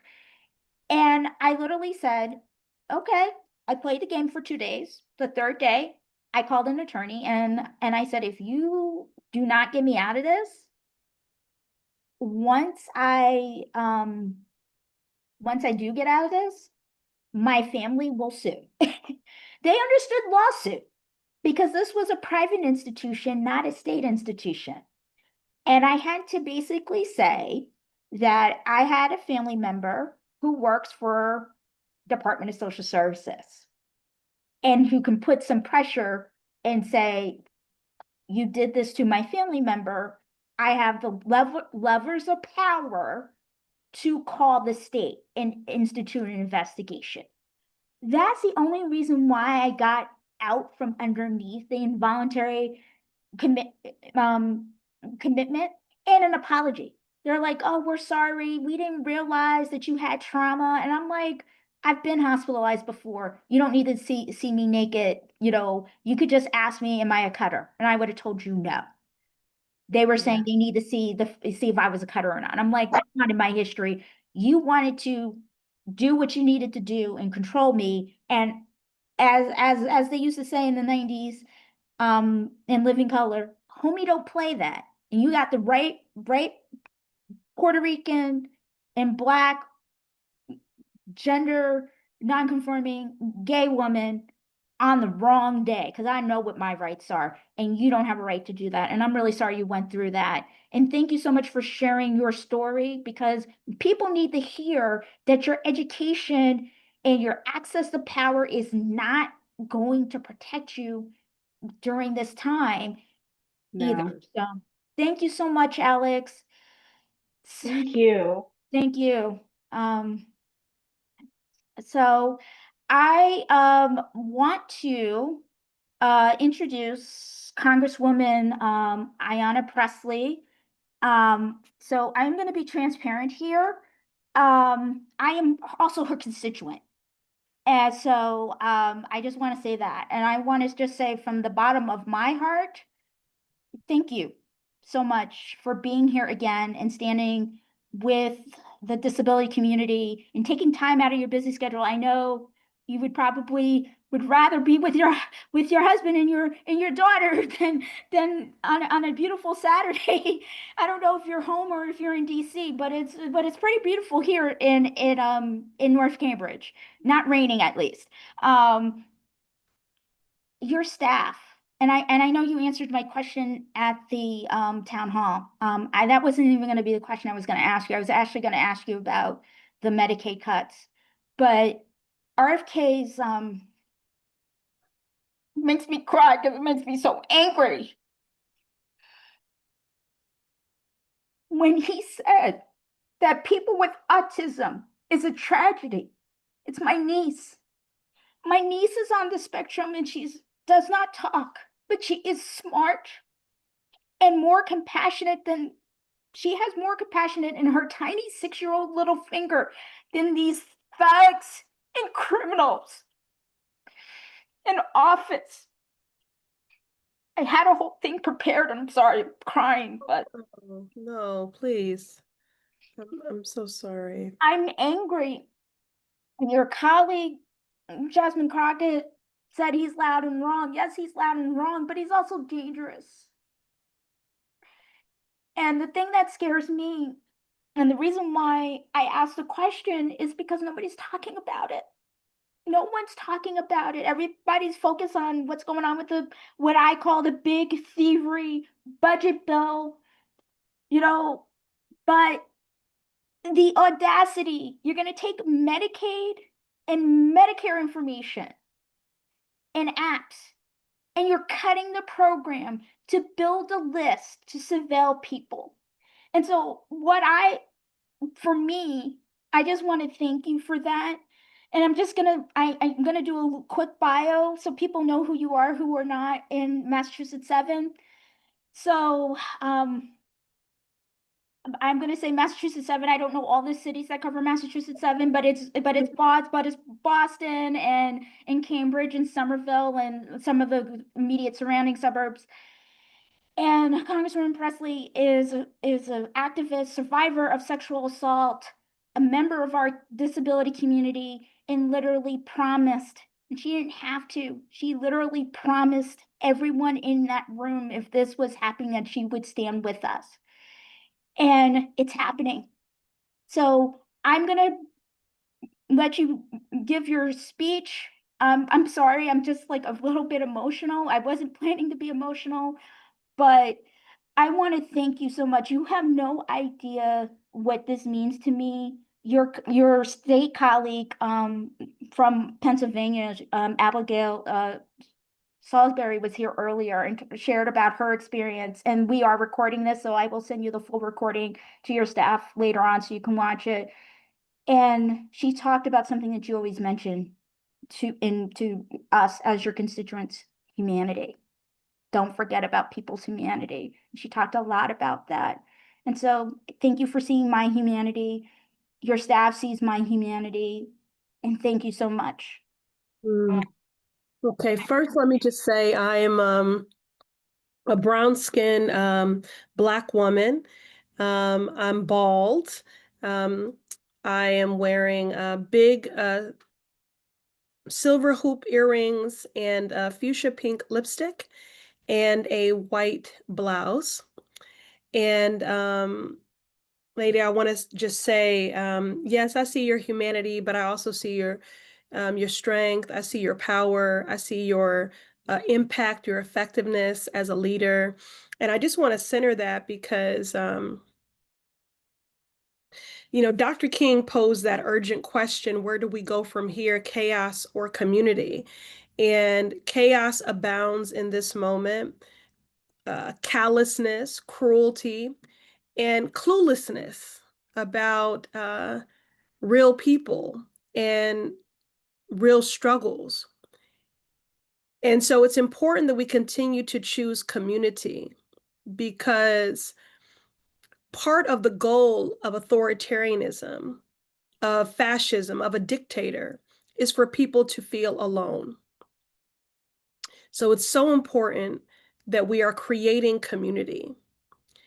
And then the other goals of that extremist aim of authoritarianism is for people to be ignorant and uninformed, for people to be indifferent to the suffering of their neighbors, and for people to be inactive. And so with today's resistance effort, with today's convening, by being in community,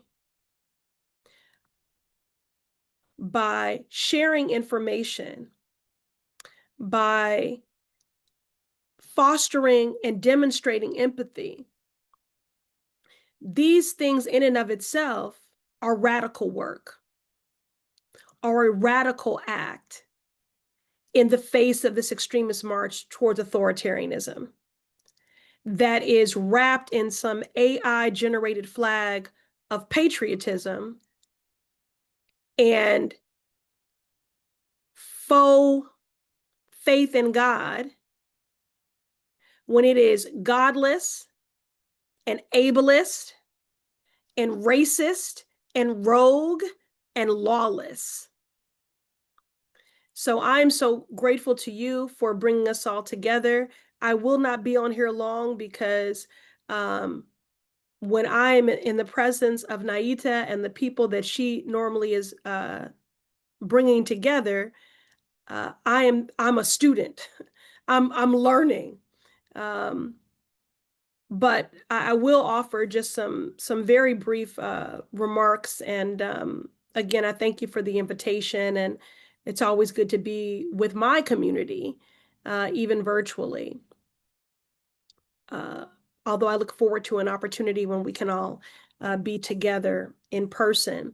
But my name is Ayanna Presley. I'm the Congresswoman representing the Massachusetts 7th Congressional District. I represent majority parts of Boston, Cambridge, Somerville, Randolph, Everett, Chelsea, and Milton. This is a district that's 700,000 people. It is vibrant, diverse, dynamic, and deeply unequal. And that is the work that has always guided me and ordered my steps. My district was one of the hardest hit by the first Trump occupancy. And I have every reason to believe that it will be one of the hardest hit by the second Trump occupancy. And as a member of the disability community, as a Black woman living with an autoimmune disease, who shows up in the corridors of power and at policy and decision-making tables, as a bald, curvy, unapologetically Black woman, I show up every day fully, authentically, and unapologetically. And everyone deserves to do that, and to do that without fear and without discrimination. And, the tears that have been shed here are understandable because we are all exhausted. This has been the actions and the words of RFK and this hostile administration. It has been demoralizing and degrading. And we are tired. And we're not new to fighting. We have had to litigate, legislate, agitate, mobilize for those things that have been a birthright for others. And so we are exhausted by that, but it also means that in many ways we are primed and prepared for the moment we find ourselves in. We know how to do the work of resistance. And again, that's why I'm so grateful for the opportunity to join with you all today in the disability community for democracy as we continue to organize and push back against the dangerous and hateful agenda coming from the Trump administration, specifically the outrageous efforts of RFK Jr. to create an autism registry. They criminalize everything. I mean, quite literally, what do you do when your very existence is the resistance? So these efforts by RFK and the way he peddles in disinformation are callous, offensive, and deeply dangerous. This is a sham of an effort to try and link anti-vaccine and anti-science nonsense to neurodivergent and autistic people is just unconscionable. And even though Health and Human Services, HHS, may have adjusted their talking points and used a different name, we know the truth. Their goal is to register, track, and to monitor our siblings, our neighbors. And if allowed, they will use folks' private medical data to create their registry and cause harm to millions of families. And we have seen through the first 6 months of this administration how eager they are to weaponize our sensitive data, from DOJ and our Social Security database to the current occupant mishandling classified documents. I mean, I shudder to think, with the carelessness of this administration and the callousness, what would go into any effort to centralize the health information of people they clearly don't understand and have shown an ounce of empathy for. RFK has said that childhood vaccines cause autism. He has said that autism is an epidemic, that it is a tragedy, that it is increasing in prevalence. Apparently, he is too lazy or too misinformed to understand that any supposed increase is from more comprehensive screenings and better access to healthcare. But these people are anti-science, anti-data, anti-intellectualism, anti-humanity. Any effort to create a registry will only scare people away from taking part in studies and trials that lead to actual breakthroughs. This is not a project that seeks to produce good science or research. Rather, they are flailing in a harmful way with the hopes of coming up with the answers they want. This is a play that they play over and over again. They are like a solution in search of problems that they don't exist. If RFK were truly concerned about people living with autism, he wouldn't have supported that big betrayal of a bill that was just signed into law. He wouldn't be kicking millions of people off of Medicaid to pay for tax cuts for him, Trump, and their billionaire friends. Now, our scientific community, which has been working on and making actual advancements in the study of autism, have seen budget cuts, reckless DOJ layoffs, and interruptions to ongoing work. That is not the plan of someone who has any interest in helping people. That is the plan of a crackpot attempting to justify his conspiracy theories. And that is why we have to continue to organize and protect our communities in this moment. Now, you all have busy lives, and you could have been anywhere else today on a Saturday afternoon, but you're choosing to engage and choosing to lead in this movement. And for that, I'm grateful. I thank you for being my teachers. I thank you for your partnership and collaboration. And I hope that you'll always see me as much more of a congresswoman, but truly see me as your sister in the struggle and in solidarity. And with that, I will transition. Thank you, everyone. Thank you. I just want to just say one thing. You got a lot of comments in the chat thanking you for your leadership. And I want to thank you for your leadership for being here. Enjoy this beautiful day. And you are right. And I've said this to people.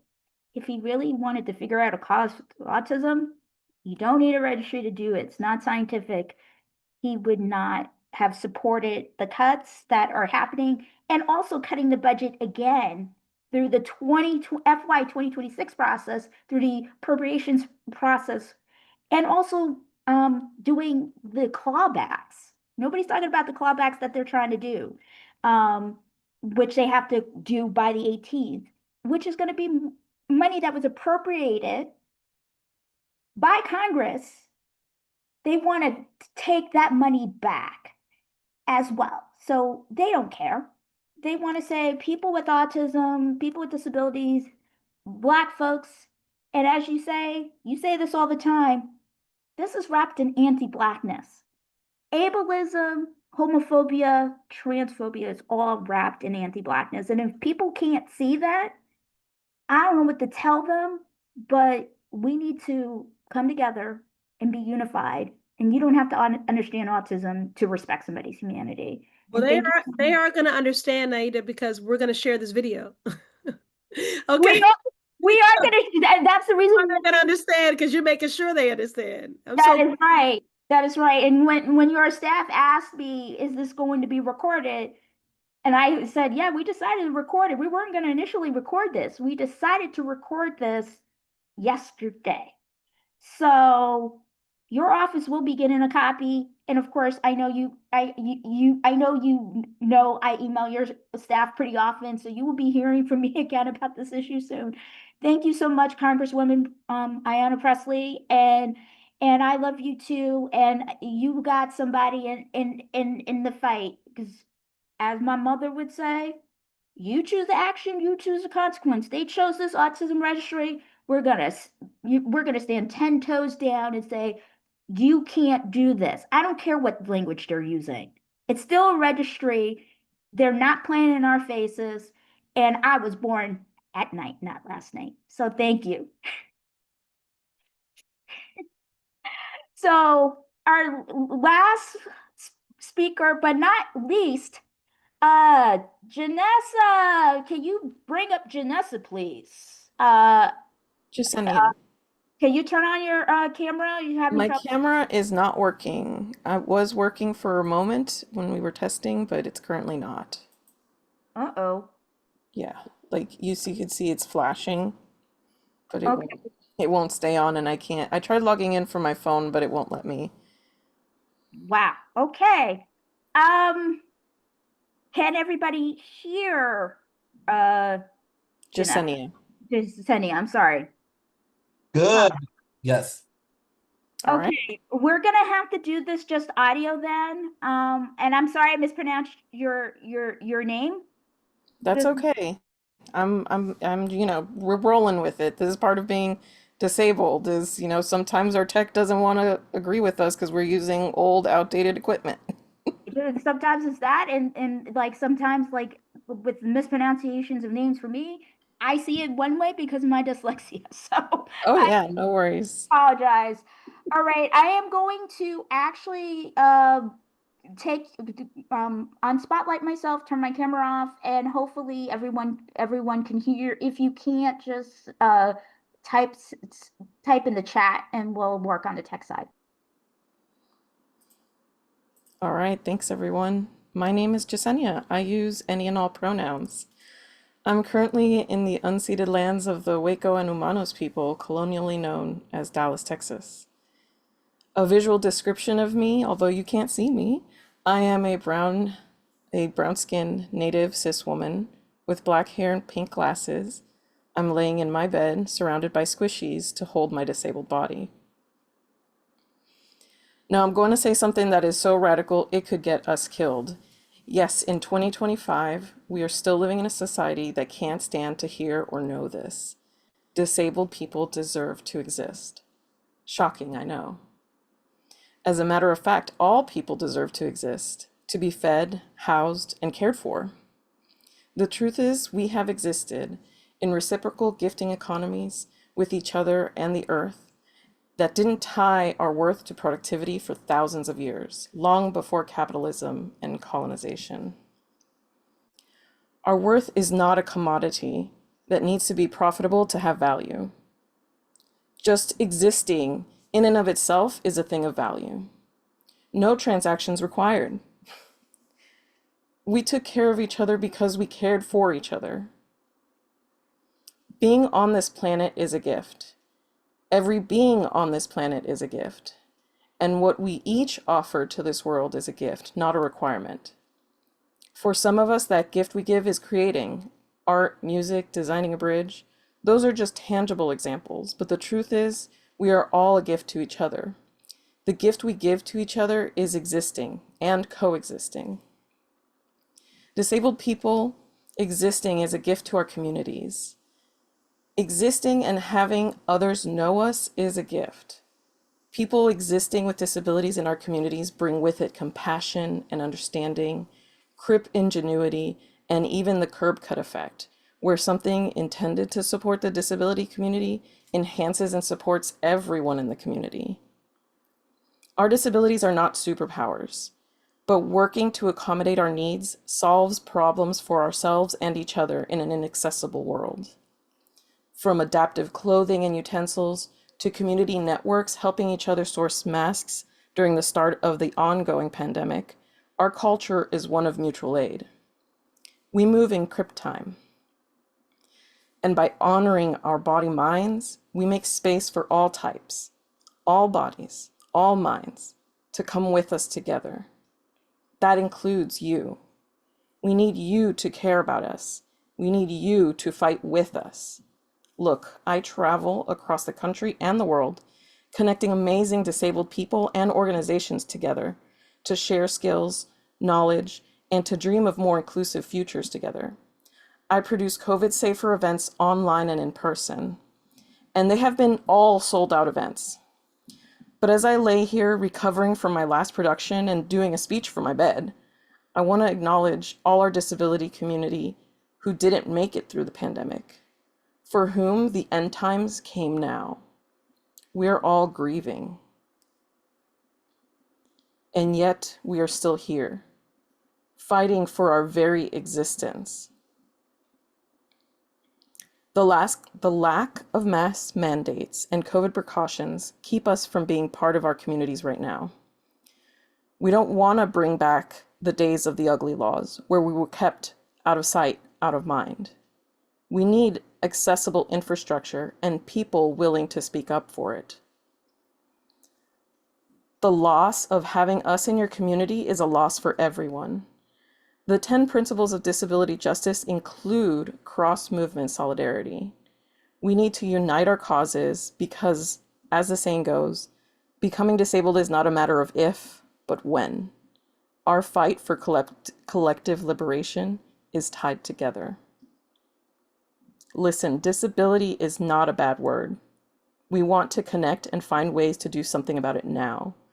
With cuts to our healthcare, sub-minimum wages, work requirements, and the lack of accessible services, as it is, we're barely surviving now. And ours is one of the largest and fastest growing minorities. We need everyone, including you, to include us in your planning, not just as an afterthought.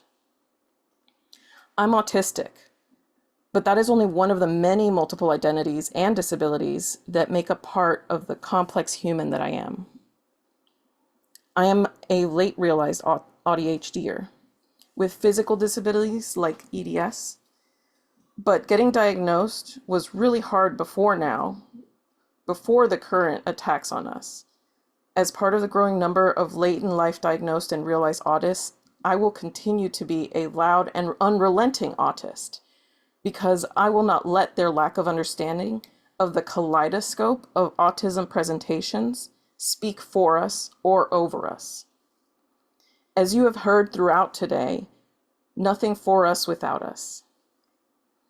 I fight for queer liberation, anti-racist, disability justice values, and mindset at the core of how I move. In my community building and event producing, I'm asking who isn't here and how can we include them? We're all interconnected, and it is beneficial for all of us not to throw anyone under the bus. Everyone's humanity is what we're working to hold on to right now. It's easy for them to tear down disability support when it is normalized to see us as less than human. Speak up against the dehumanization of queer people, trans people, disabled people, indigenous people. The minute we remove humanity for some is the moment that we lose the fight for all. So what? What can I do? I'm just one person. We all have to play the part. We all have a part to play, even if that part is surviving.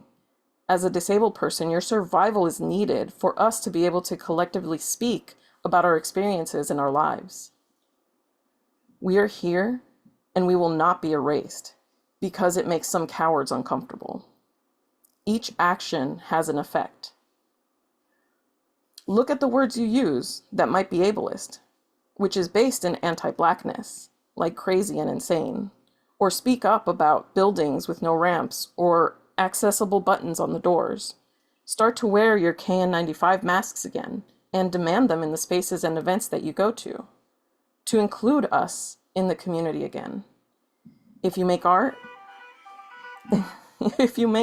imagine and dream of a future you want to see and share it with everyone. If you make music, let us hear your truth. If you call a friend to check up on them or volunteer in a peer support chat, it all makes a difference in each other's lives. Let's celebrate our Crip joy. We are all exhausted, and we replenish ourselves with joy. Joy is how we nurture hope. And if you can, make collective action even better by joining a group. Join an advocacy group, a union, a mutual aid organization. Share stories, make zines, share skills, barter and gift what abundance you do have. Organize a local knitting event to make scarves to give away in the winter. Call your elected officials or encourage your friends to vote. It all matters. I run a digital community space, One Free Community, which hosts virtual protests. Come learn how to participate and host your own. I'll drop links here shortly. Whatever you choose to do, do it sustainably. Find others who will support you and share in what you do, and continue to connect with each other. Relationship and community building is an ever-abundant resource. We are more powerful together than we are alone. Thank you.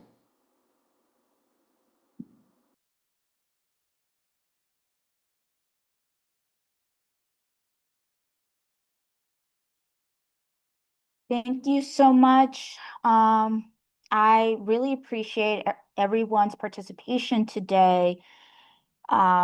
Before we go to the call to action piece and the closing remarks, the one thing I do want to say is 2 weeks from today is the 36th anniversary of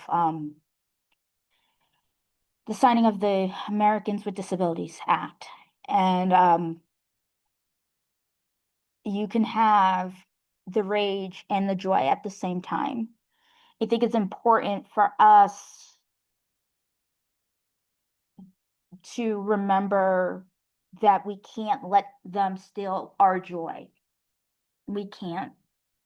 I will say that as much as I appreciate the compliments from everyone, I don't know um, if if our tech team wants to post something in the chat. If you can, if you could identify yourself, and I'm actually going to ask the tech team if they feel comfortable spotlighting themselves and come on camera so people can see who's doing the work, and I can introduce you all if you feel comfortable. No pressure if you don't. I'm going to spotlight Um, uh, I'm gonna, if I can also spotlight. This is the tech team. I could not have done this without them. If two of the members of the tech team are also in our part of our leadership. And if you want to say a little bit about like who you are, why you got involved, and if you are a member of leadership in Disability Community for Democracy, please say what you do here and why you got involved in leadership in Disability Community for Democracy. And go ahead, Bob, if you because I Thanks. muted. I was sitting here I'm like, okay, who wants to go first? My name is Bob Faze, and I am the leader of our Legal and Policy Committee. And I became involved. The short version of why I became involved is because I got laid off from my job of 17 years, and because of that, it became complicated to receive the care needs that I need to survive. And I felt overwhelmed, and I knew by myself I wasn't going to be motivated to raise my voice for the changes that were necessary. I knew I needed a community to get me more involved, because otherwise I'm a cynic. I'll sit there and go, nobody's gonna listen to my voice, no one's gonna care. And I really needed a community to get me out of that cynicism. And that's what motivated me to get involved. And Jennifer Burse, who's here with me, who's been a friend of mine since grade school, she knew this community and she invited me in. And so it's also thanks to her. Thanks, Bob, and I want to thank you for your friendship and and we got each other's back because we understand what it's like to have barriers placed in front of us just wanting to just work. And Yeah. this is why this community is here. Jennifer, do you want to say a few words? Sure. I am Jennifer Burse. I am the Midwest Regional Legal and Policy Coordinator. I research all of the disability issues within the entire Midwest region of the United States. I am also on the framing subcommittee. And one of the many reasons I got involved in this is I've always been fairly active in speaking up in large and small ways regarding disability issues. And I knew that with 2.0 of this horrible administration, that horrible things were coming down the path for the disabled community. And I wanted to continue to fight for that as much as I could. And I thank Bob and Aida for their friendship and their leadership and their partnership in this effort, as well as all of my other committee members and leaders. Thank you all so much, and thank you for being here today. Thank you. Nancy, do you want to say a few words? You don't have to if you don't want to. Oh, just just a very few. I'm not in this community, but I got involved in this event as at the suggestion of a friend, and I feel it's a small but important thing that I can do, and I want to thank you for a very, very good event. Thank you, Nancy. We need allies. Like we really do need allies. We need people who are not a part of this community to stand with us because a lot of times people don't want to stand with us, even if they're part of other marginalized groups. Jairo, do you want to say something? Hi, Naida. Hi, everyone. So I'm Jairo Arana. Thank you, Naida, for having me here, to help out. I've been involved with the disability community since I was diagnosed with autism in 2013. Uh, it was back then. It was referred to as Asperger's. I'm not going to go into the history, but we all know the history of like the term Asperger's and then autism and I'm also a big student of history, but I live in Florida. I'm at the University of Miami. I'm a graduate of the University of Miami, and I work there. I'm part of the land you said. When I heard about all this, the registry and going through the pandemic and seeing the health inequities, it really struck me when I heard about the registry. And so yeah, it really made me angry. I felt I had to do something. I connected with Naida through Substack. I've got my Substack there as well, accountant. And I just, I ended up on the list of, and I was like, look, I'll help any way I can. I don't care what I do, just let me help. And so that's how I've been involved. And I'm glad to just to have met you all. I also got to reconnect with TJ. Hey TJ, it was good meeting you. We met in DC during a conference. So it was shortly after I had been diagnosed with autism. Anyway, thanks for having me. And I'm here to help anything you need. So thanks again. And what the previous speaker mentioned, the Congresswoman about how, creating, she quoted Martin Luther King Jr. about, where there's chaos, create community. I mean, that got me. It's like, yeah, we need to create community, stand together and let's make it really hard for the people who want to make our life hard for us. And let's make it hard on them let's make it hard for them to make it hard for us, because we just want to live, and instead it's like they keep creating more barriers and just creating more injustice, and it does make me angry. But thank you all for having me here, and I got a little teary-eyed when I was off camera. So anyway, thank you all for having me. It's nice Thank, meeting you all. thank you, everyone. And I want to bring our fearless language justice leader up, because without her, the ASL interpretation would not be language accessible to all different types of people. Jamila, I want to just say thank you.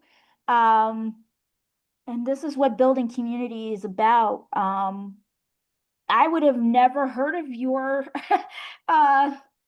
ASL language justice. I'm going to just call it what it is. It is a language justice um, community based. I don't even like to call it a business because it doesn't feel like a business. It feels like a Please collective. don't, please don't, please don't. It's Because not a business. It's a collective, right? And a community. we're a team, we're a community, and we have a lot of partners. And Uh, and the reason why I wanted to have you come up, because you don't promote yourself, but I think it's important if your organization is really looking to be inclusive in Mhm. terms of ASL, Mhm. because ASL, there is a African American vernacular for ASL, which I did not know about until I read it somewhere recently about how signs, how when they integrated, I think you're referring to Black ASL. yeah, yeah, Um, I do think it's important to note, though, to say that we work in partnership, and we work in partnership. JAMI as an organization, we are a Pan-African multilingual communications team that works for Movement Works. So English, Spanish, French, Portuguese, Haitian Creole, ASL. However, when it comes to ASL, we are very intentional about making sure that we are centering organizations that are in community with deaf, deafblind, and hard of hearing folks who are leading the work. So I have to shout out three organizations, which is COCOA, um, and also Evolution of Signs and Pro Bono ASL. Those are the three organizations that are deeply connected to Black queer, deaf-blind, hard of hearing communities, and those are the people who are leading the work, and those are the partners we go to ensure that ASL work is funneling resources to Black, queer, deaf-blind, hard of hearing folks who lead this work and make it possible. So just want to name that because I think it is oftentimes when organizations and teams are doing work, you know, it should not be the hearing girl who is the spokesperson for ASL when I'm still learning ASL.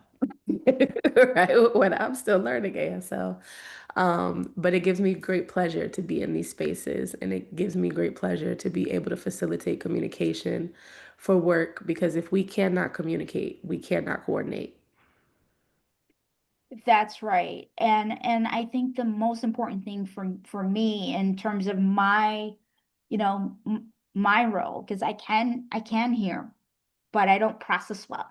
I have captions on right now, and we were having caption trouble with our caption service, and we tested it beforehand.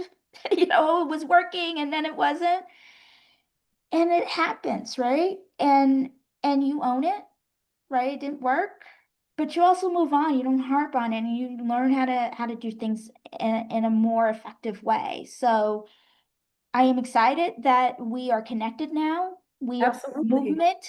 uh, movement Absolutely.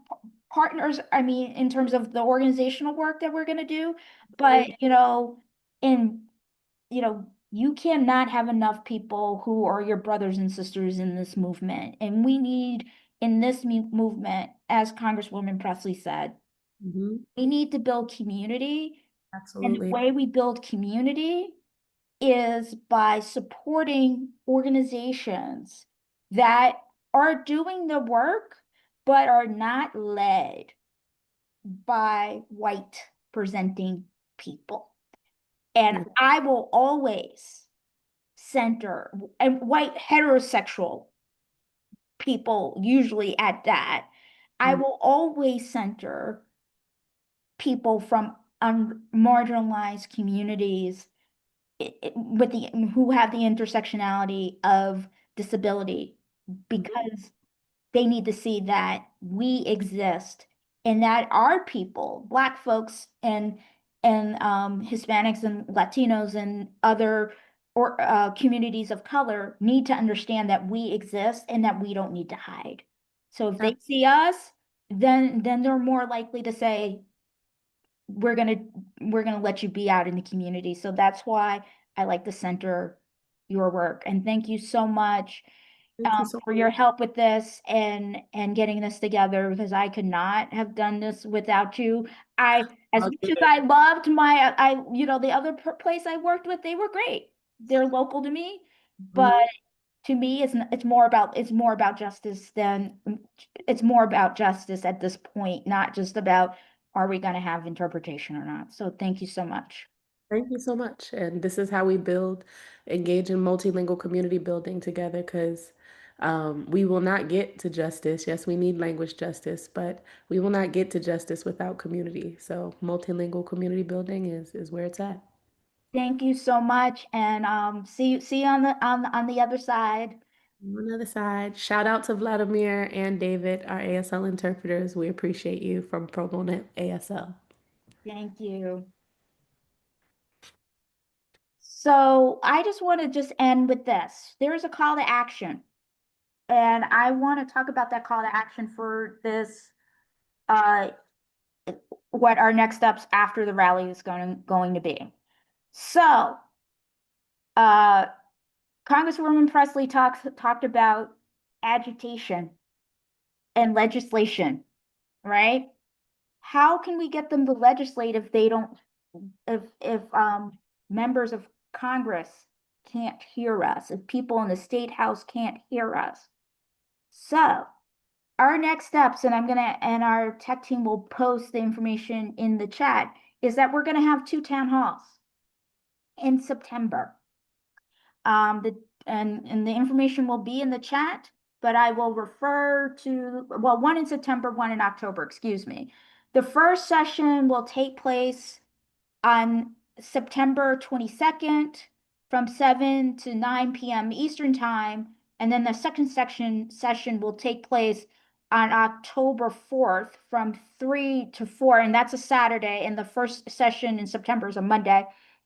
And these town halls are part of our three-prong approach to oppose this registry. And so we want our elected officials to hear us and to see us. And we need your help organizing these town halls, because the town halls, unlike this event, this rally, is going to be in Zoom meeting format, not webinar, because we need the community to hear from you. It is also taking place 8 days before my birthday. And I was intentional about doing it early in October because I want to be able to celebrate my birthday with some peace of mind. So I just want you all to, if you want to sign up and you want your politicians to hear you, like Congresswoman Presley, please sign up, because you're not gonna be hearing from me. You're not gonna be hearing from members of Congress. They're gonna hear from you, and you're gonna tell them what you want them to do. Because the only way this is going to change is that if they, one, hear from us, and two, once they know what needs to happen, they have a strategy, because they're going to need a strategy to flip the House and the Senate to Democrats. And if they do not hear from the community, that as the largest voting bloc, potentially, of almost 30%, and they don't see us, they're not going to have a plan for us, or we're going to be an afterthought. They need to understand that we are no longer going to be an afterthought. And as much as I respect the work of, the OG organizations, we're in a new time. This is not about letters. This is not just about physical protest. This is not, we needed that 35 years ago when the ADA was signed, right? We really needed those protests, chaining ourselves, getting arrested. We need the members of Congress to come to us and listen to us, instead of us always having to go to DC and put our bodies on the line and figure out how, if we have care needs, how we are going to take care of ourselves. They're going to come to this space and hear from our community. And I want people, and we don't know, like, in terms of the members of Congress, I want to make this very, very clear. We are in the planning stages. That's the reason why we need you to sign up. I will say this. I'm not trying to, like, at this point, engaging with Republicans is a waste of time. And I say this as somebody who has voted for Republicans and who actually voted in the Republican primary in 2024. It's a waste of time, because this Republican Party is not the Republican Party that I grew up with. It's a waste of time. So why would we invite them if we want them gone? We don't want them in the majority anymore. Why invite them? We don't want to give them any energy. They don't deserve it. And we don't want to create an environment where this is an environment for them to listen to the needs against this registry. We do not want to create an environment where people are cursing out or being disrespectful to the politicians. We want to create an environment of safety, and having, at least from my perspective, Republican members of Congress will not promote safety. It will promote chaos. And in this space, that's not happening. While I am in leadership, we don't do chaos. So I just want to say that. The other thing I want to emphasize, there's two things I want to emphasize, is one, if you can give a donation, even if it's $1 for the ASL interpretation, that if our members of our tech team can put that in the chat. And then the other thing is, I am wearing the No Autism Registry t-shirt. You can get that on our store. People need to see that this thing is actually happening and it's not getting played in the news. And the only way people see things that are happening is through visual t-shirts, things like this, videos, the whole 9 yards. So I want to say thank you for being here. And I am emotional. I want to cry again. So I'm going to end the recording. And I want to say thank you so much. And have an excellent day, everyone.